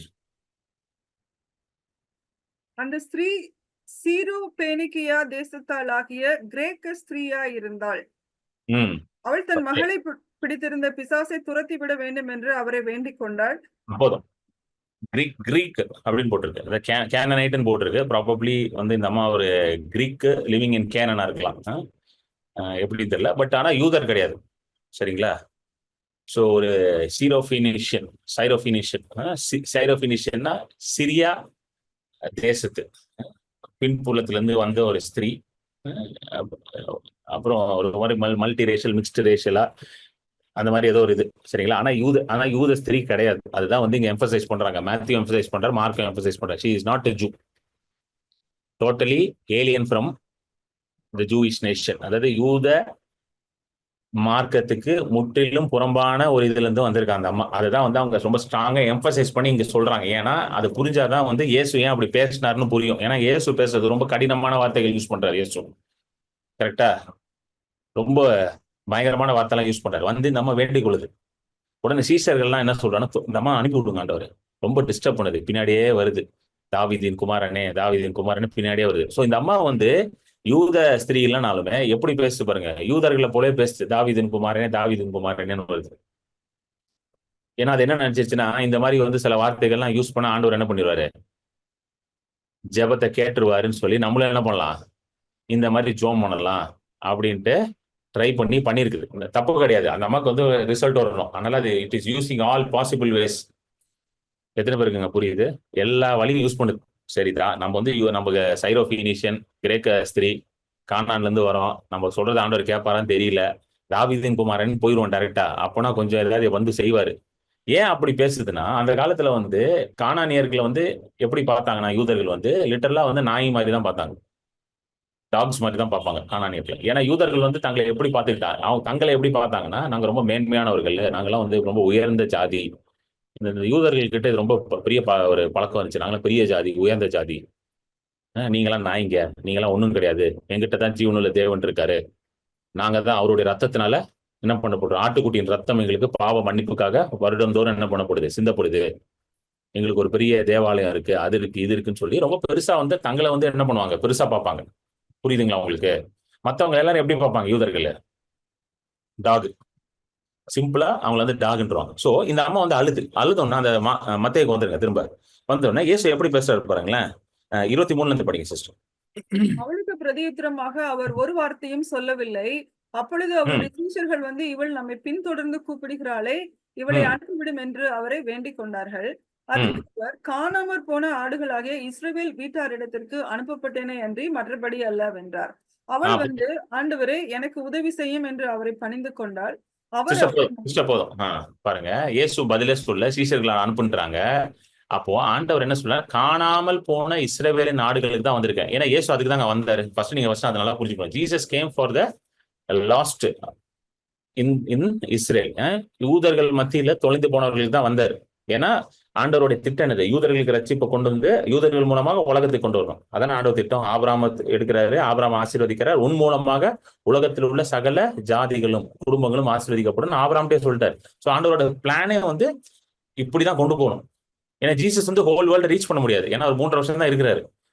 அவர் வந்து என்ன பண்ணணும், உலக பாவத்துக்காக மரித்து யூதர்களுக்கு அந்த பாவ மன்னிப்பை முதல்ல கொடுத்துட்டு அதன் மூலமாக உலகம் முழுவதும் என்ன பண்ணும், அதை கொண்டு போகணும், பரப்பணும். யூதர்களை வச்சுதான் பண்றாரு. கரெக்டா? காஸ்பல் எப்படிங்க ஸ்ப்ரெட் ஆச்சு? ஜூஸ் வழியா தான் ஸ்ப்ரெட் ஆகுது. அப்போ சிலர் எல்லாரும் யூதர்கள் தான்.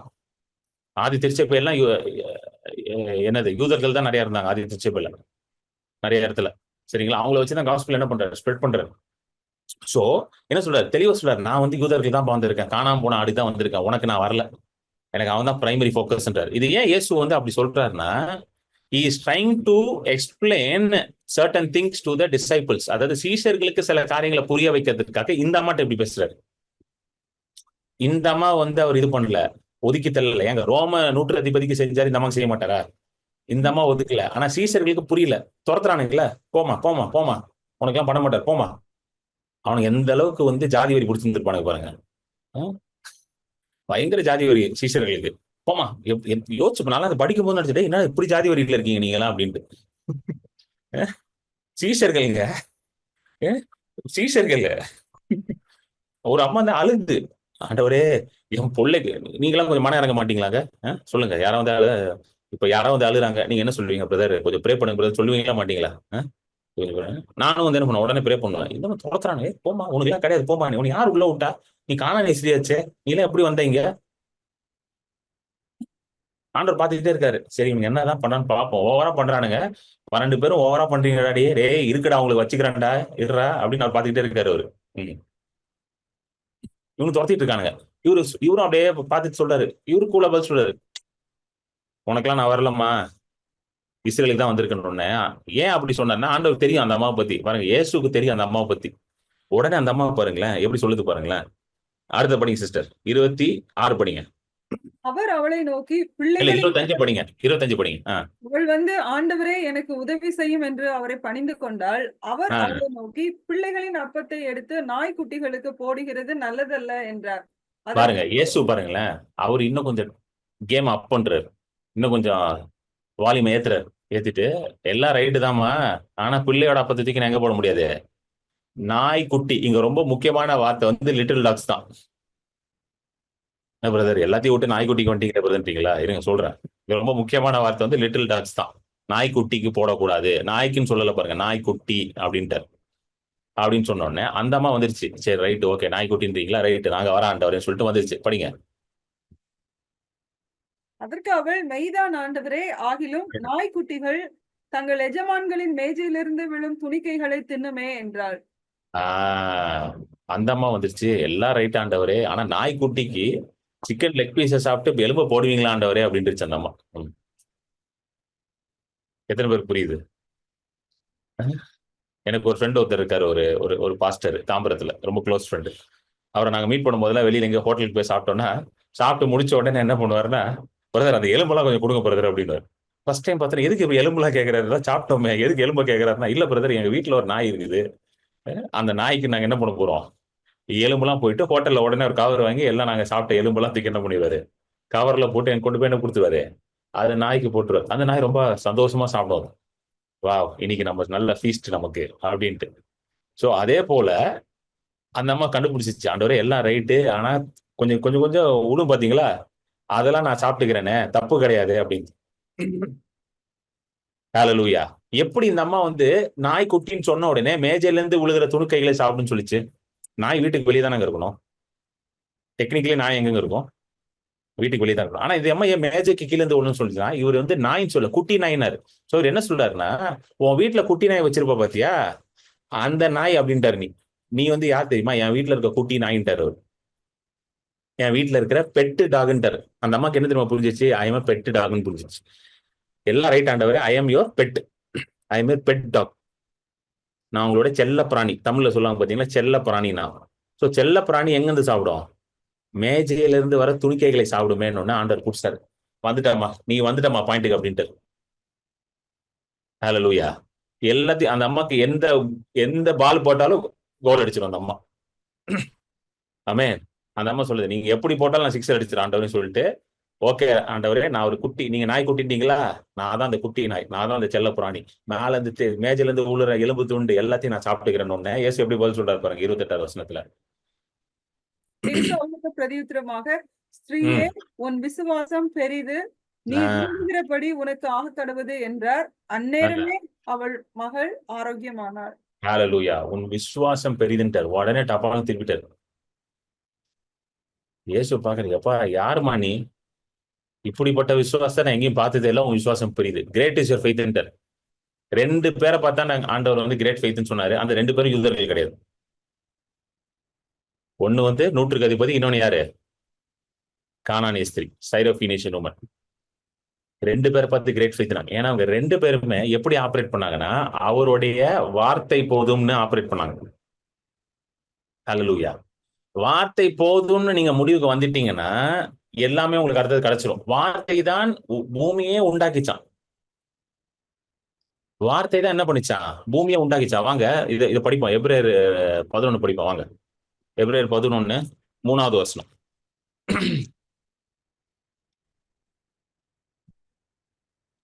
படிங்க.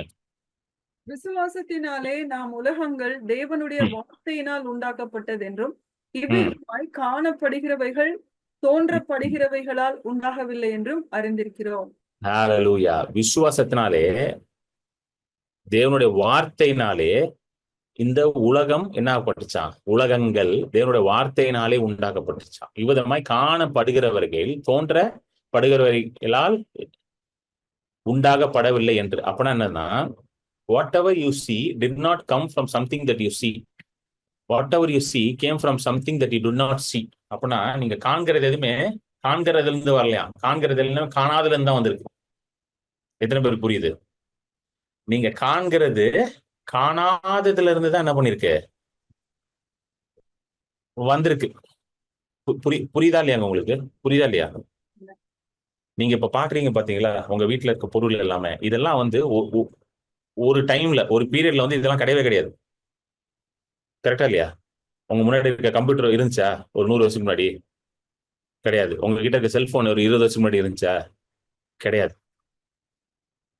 காணாததுல இருந்தா இதெல்லாம் வந்துருச்சு. ஏன்னா ஒரு மனுஷன் விசுவாசிக்கிறான், இப்படிப்பட்ட ஒரு காரியத்தை நான் என்ன பண்ண முடியும், கொண்டு வர முடியும் அப்படின்றத என்ன பண்றான், ஒரு மனுஷன் வந்து விசுவாசிக்கிறான். நான் ஒரு டாக்குமெண்ட்ரி ஒரு பார்த்தேன். அதுல வந்து இந்த ஏர்லி கம்ப்யூட்டர்ஸ்னா இந்த 70s 80sல கம்ப்யூட்டர்லாம் வந்து பெருசு பெருசா இருக்கும். பார்த்துருக்கீங்களா? அந்த பழைய படம் பிக்சர்லாம் பார்த்துருக்கீங்களா? கூகுள்ல போய் பெருசா இருக்கும். பாஸ்ட் ஆண்டிங்லாம் தெரியும். ஏன்னா பாஸ்ட் ஆண்டி வந்து கம்ப்யூட்டர் இன்ஜினியர் தான்.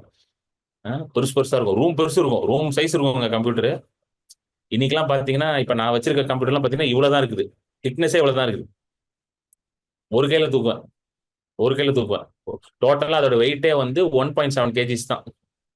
அது வெயிட்டே இவ்வளவுதான் இருக்குது, இவ்வளவு தான் இருக்குது. நான் கையில வச்சிருக்க லேப்டாப், ஆனா அதை வச்சு எல்லாம் பண்ணலாம் என்னால. ஜூம் மீட்டிங்கா அதுல தான் ஓடிக்கிட்டு இருக்கு. கரெக்டா? ஆனா 20 வருஷத்துக்கு முன்னாடி, 25 வருஷத்துக்கு, 30 வருஷத்துக்கு முன்னாடி எப்படி இருந்துச்சு? 30 இல்ல 40 வருஷத்துக்கு முன்னாடி சொல்றேன். சாரி. 7 இது பாருங்க. இப்படி இதான் கம்ப்யூட்டரா? யாராவது யாராவது யோசிக்க முடியுமா? இப்படி ஒரு கம்ப்யூட்டர் வீட்ல வச்சா என்ன ஆகுது? இதுக்கு ஒரு வீடை கட்டணும். கம்ப்யூட்டருக்கே ஒரு வீடை. இப்படிதான் இருந்துச்சா கம்ப்யூட்டர். அப்ப அந்த டாக்குமெண்ட்ல வந்து ஒருத்தர் பேசுறாரு. அவர் என்ன பேசுறாருன்னா, இதுதான் கம்ப்யூட்டர். ஒரு ஒரு காலம் வரும், அப்போ எல்லார் வீட்லயும் கம்ப்யூட்டர் இருக்குன்றாரு. இது உண்மையா நடந்தது. அவர் சொல்றாரு, ஒரு காலம் வரும், அப்போ எல்லார் வீட்லயும் கம்ப்யூட்டர் இருக்கும், எல்லாத்தையுமே நீங்க கம்ப்யூட்டர் வழியாவே நீங்க செய்ய முடியும் அப்படின்றத 40 வருஷத்துக்கு முன்னாடியே ஒரு ஆள் பேசியிருக்கான். நான் யோசிக்கிறேன், யோ யார் யா நீ? அப்பயே பேசிட்ட நீ அப்படின்ட்டு. எல்லாரும் செய்ய முடியும், யூ கேன் டு எனிதிங் சொல்லிட்டு, இந்த ஒர்க் ஃப்ரம் ஹோம் நம்ம இன்னைக்கு சொல்றோம் பாத்தீங்களா, வீட்ல இருந்து வேலை செய்யறாங்க அப்படின்ட்டு. இது அவர் அப்பயே சொல்லியிருக்காரு document. Anybody can live any part of the world and they can work அப்படின்னு இருக்காரு. நான் யோசிச்சேன், அடப்பாவி, ஒர்க் ஃப்ரம் ஹோம் நாங்க இப்பதான் நாங்க கண்டுபிடிச்சோம், நீங்க அப்பயே சொல்லிட்டீங்களா அப்படின்னு. பாருங்க, ஆண்டவர் எப்படிப்பட்ட புத்தியும் ஞானத்தையும் ஆண்டவர் கொடுத்திருக்காரு பாருங்க மனுஷனுக்கு.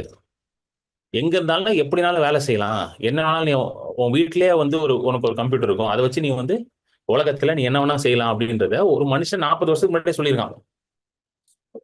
அப்போ காண்கிறது எல்லாமே எங்க இருந்து வந்துச்சுங்க? ஒரு மனுஷன் அதை பேசுறான் பாருங்க.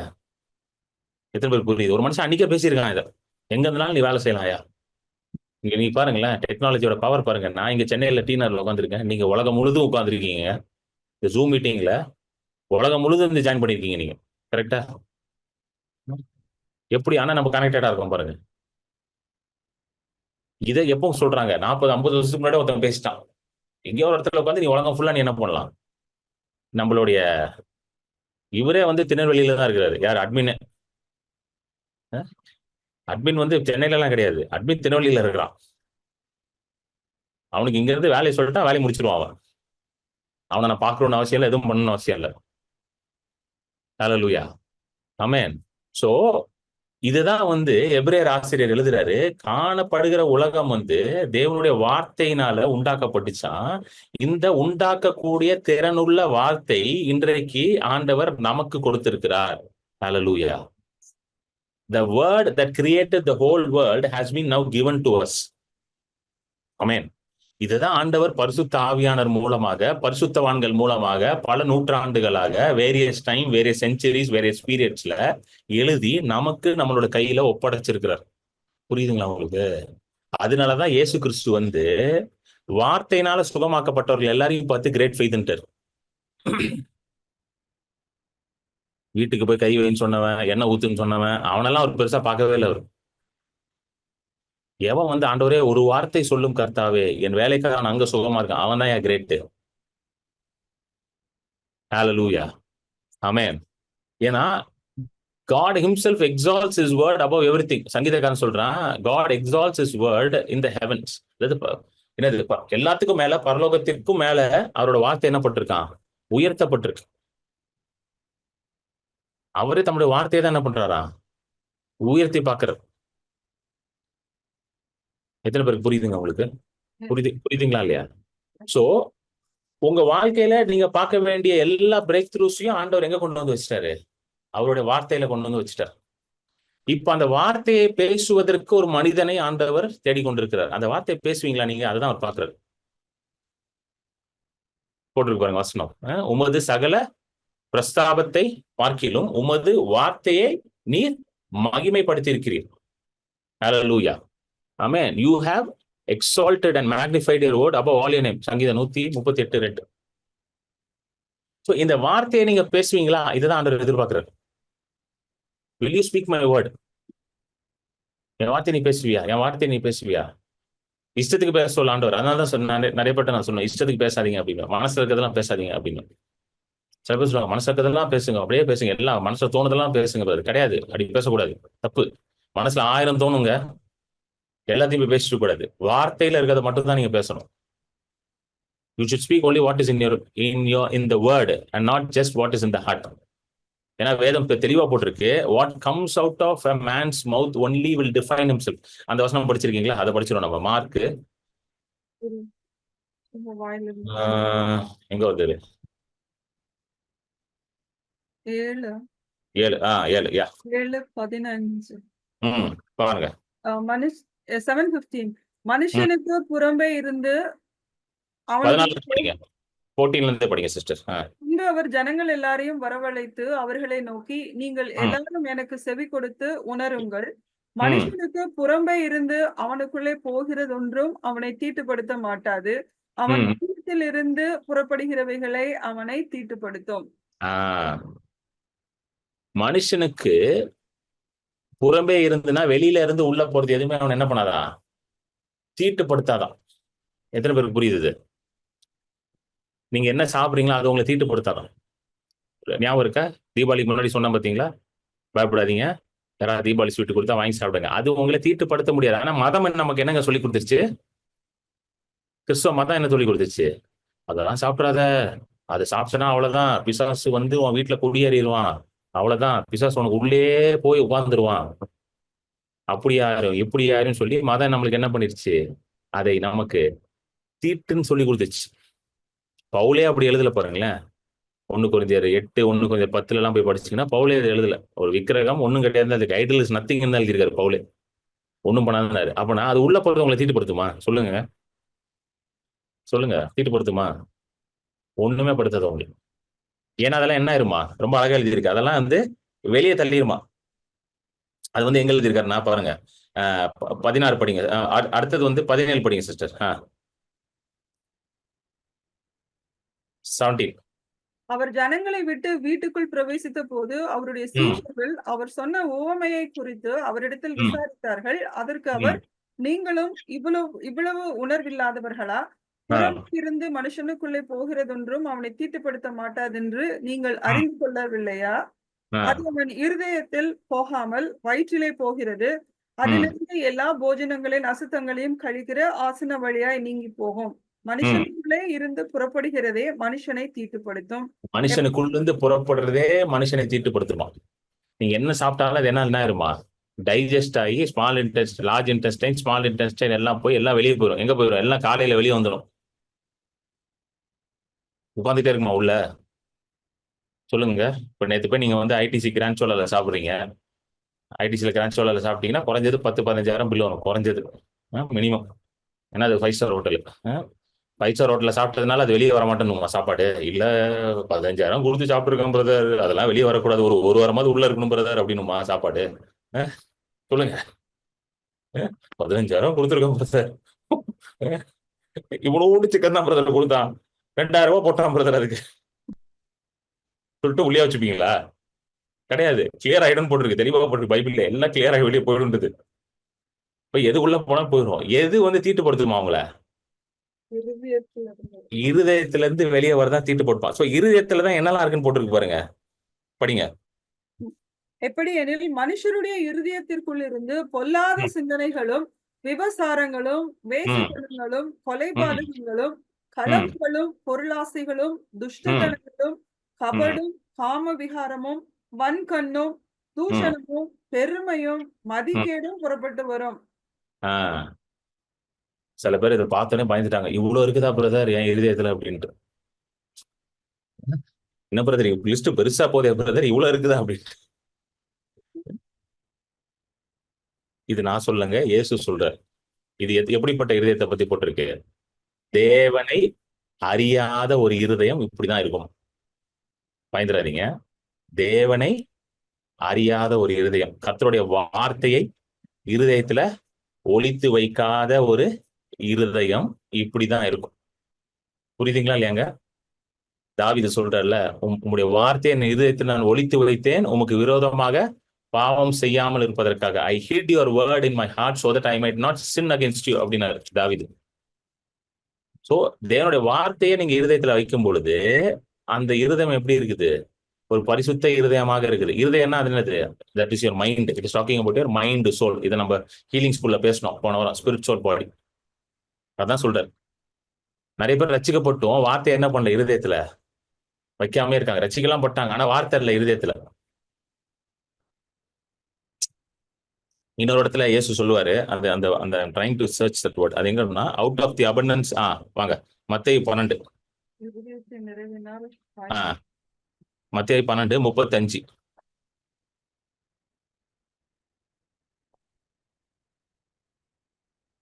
நல்ல மனுஷன் ம் இருதயமாகிய நல்ல பொக்கிஷத்திலிருந்து நல்லவைகளை ம். எடுத்து காட்டுகிறான்.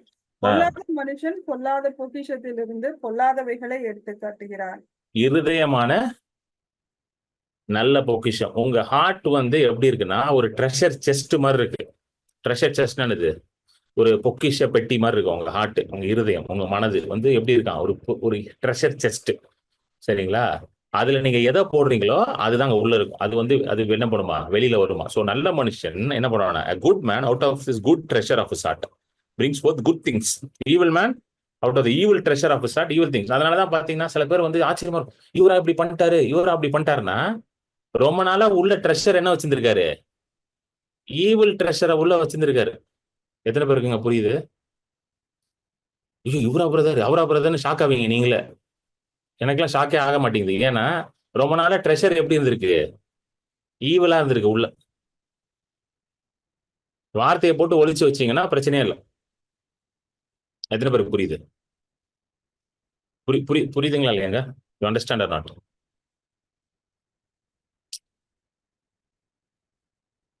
சோ, நீங்க என்ன உள்ள டெபாசிட் பண்றீங்களோ, அதுதான் என்ன ஆகும் வெளிய வரும்.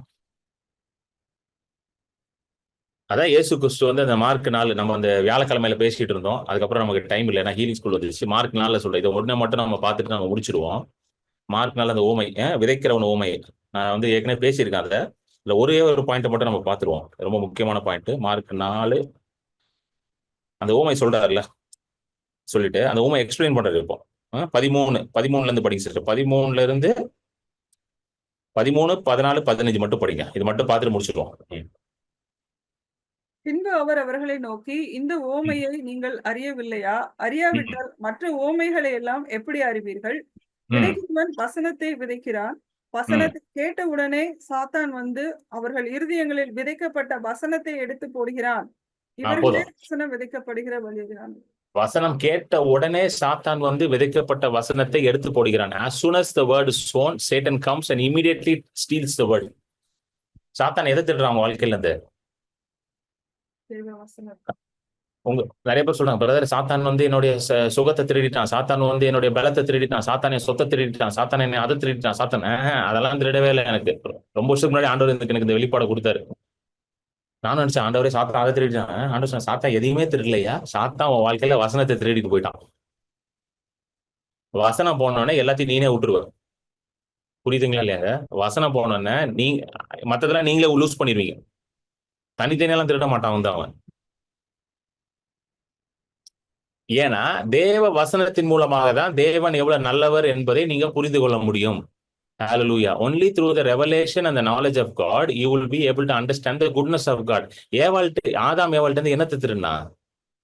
தேவ வார்த்தையை தான் திருடி போட்டான். ஆண்டவர் என்ன சொன்னாரு?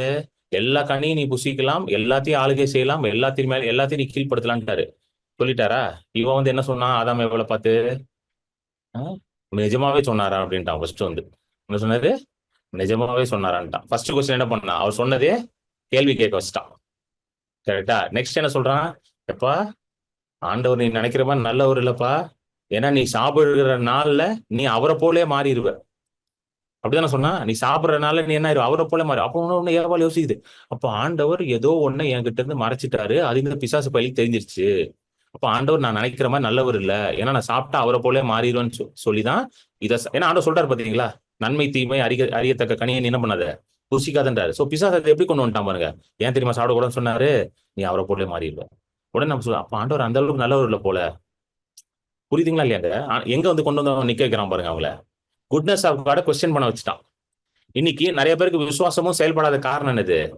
கர்த்தர் நல்லவர் என்பதுல அப்சல்யூட்டா அவங்க இல்ல. அப்சல்யூட்டா என்னது? He is good and is always good அப்படின்றதுல வந்து அவங்க அப்சல்யூட்டா அதுல நிக்காததுனால அவங்களால விசுவாசத்தை என்ன பண்ண முடியல? செயல்படுத்த முடியல. எத்தனை பேருக்கு புரியுதுங்க உங்களுக்கு? அதுதான் நான் ஸ்டார்டிங்ல சொன்னல, மெசேஜ் ஸ்டார்டிங். உங்க விசுவாசத்து மேல வைக்காதீங்க, விசுவாசத்தை கர்த்தருடைய நன்மையின் மேல வைங்க. Don't keep your faith on your faith, keep your faith on the goodness of God. எல்லா நேரத்திலும் பிரியமா இருப்பாரா? 100% எல்லா நிலைமையிலும் பிரியமா இருப்பாரு.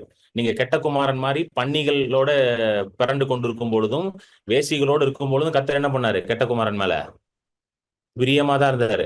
அப்படிதான் உங்க மேலயும் பிரியமா இருக்கிறார். கரெக்டா இல்லையாங்க? கெட்ட குமாரன் கதையை நிறைய பேசியிருக்கேன் நான் இதுல. ஏன் எதுக்கு ஆண்டவர் அந்த கதையை சொன்னாரு யூதர்கள்ட்ட?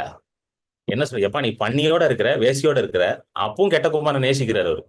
சொல்லிட்டு சொல்றாரு, எப்ப ஒன்னையும் அப்படிதான் நேசிக்கிறாரு, அவனை எப்படி நேசிச்சாரோ ஒன்னையும் அப்படிதான் நேசிக்கிறாரு. இதுதான் குட்னஸ் ஆஃப் காட். இது மாறவே மாறாது.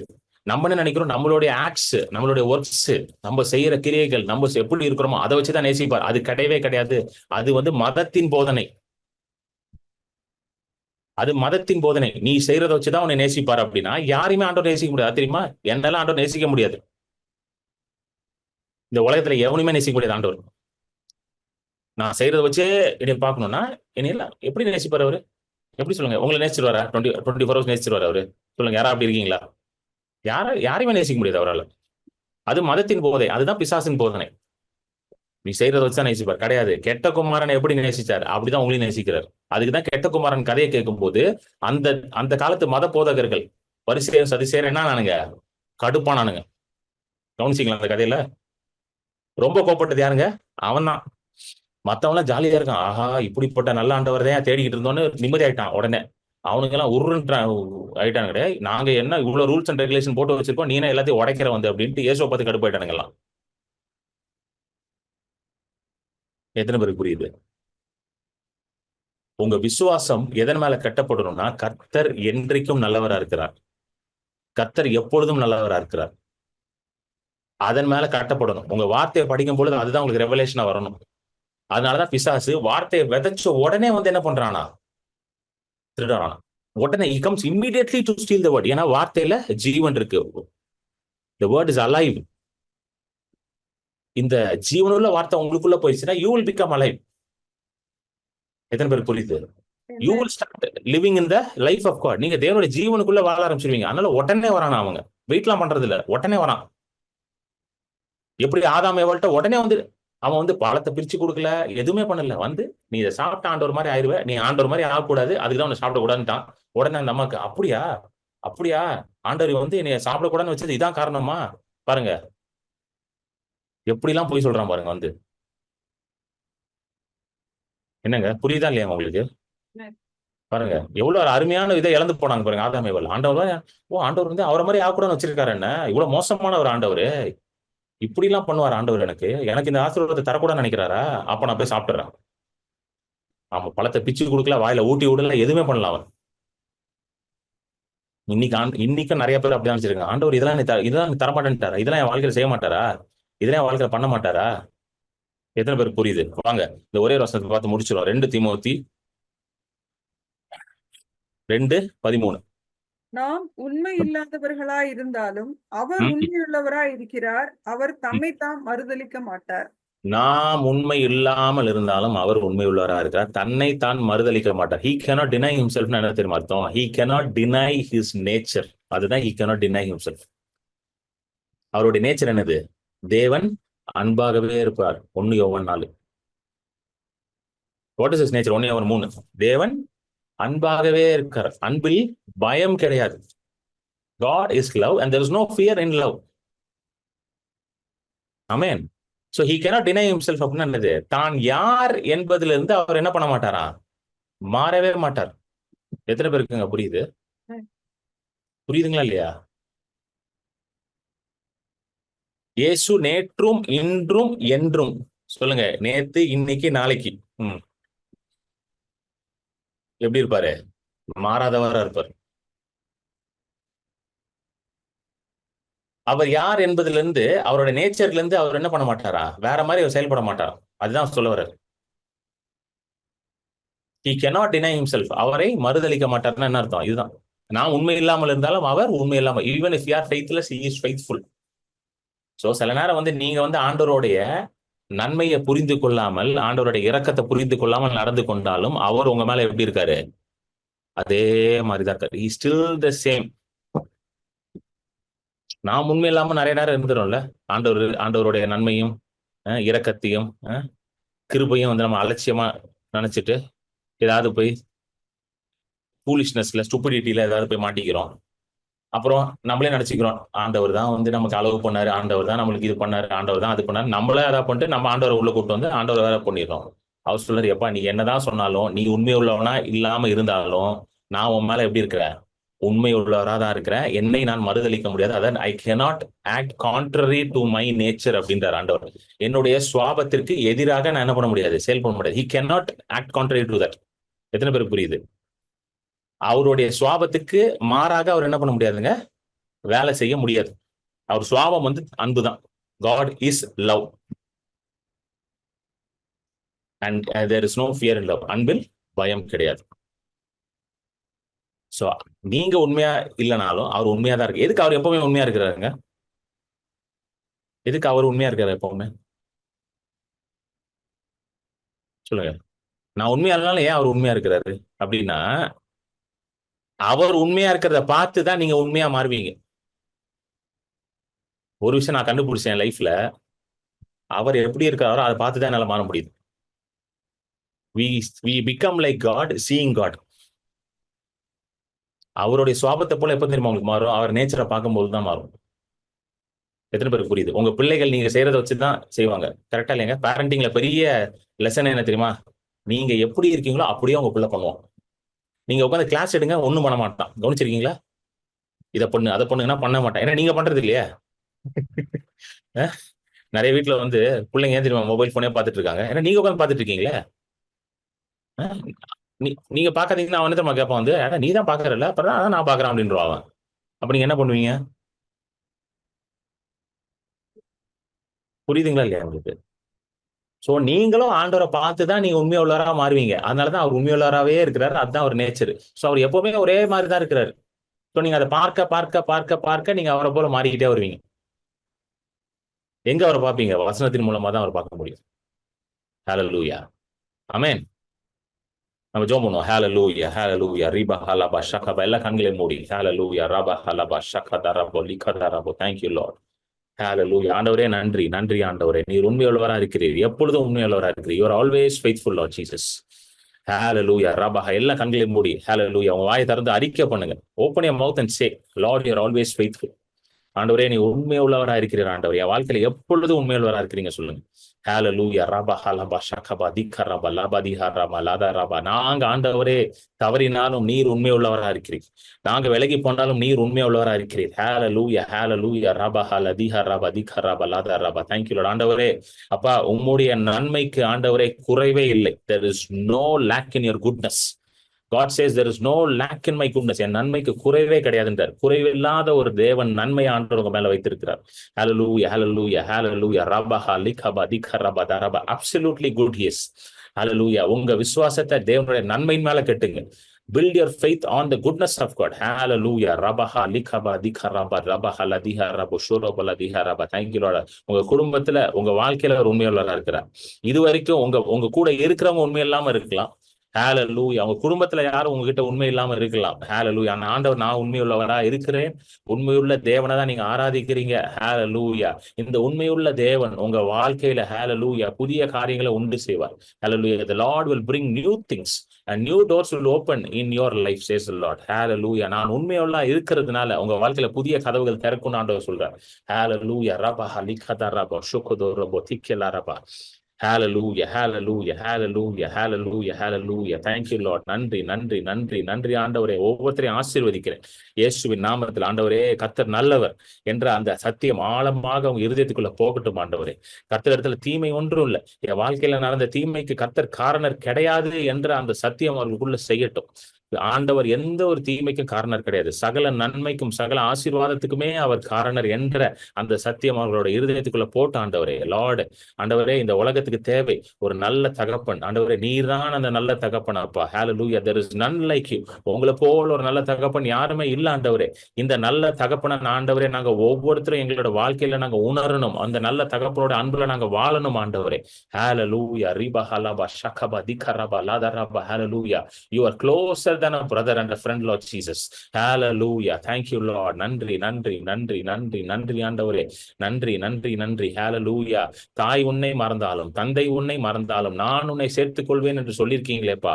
even if your mother and father forsake you, I will take care of you சொல்லியிருக்கீங்களே ஆண்டவரே. எல்லாரும் மறந்தாலும் நீங்க எங்களோட இருக்கிறீங்கன்ற அந்த சத்தியம் எங்களுக்குள்ள ஆழமாக செல்லட்டும் ஆண்டவரே. I pray that each and everyone would get a revelation that God is always with them, even if everybody forgets them and forsakes them.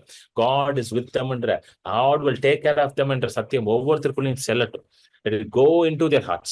Let it be rooted. Let them be rooted and grounded in the love of God. Hallelujah, hallelujah, hallelujah. Thank you, Lord. Thank you, Lord. Riba halaba shakaba dikharaba ladarabo.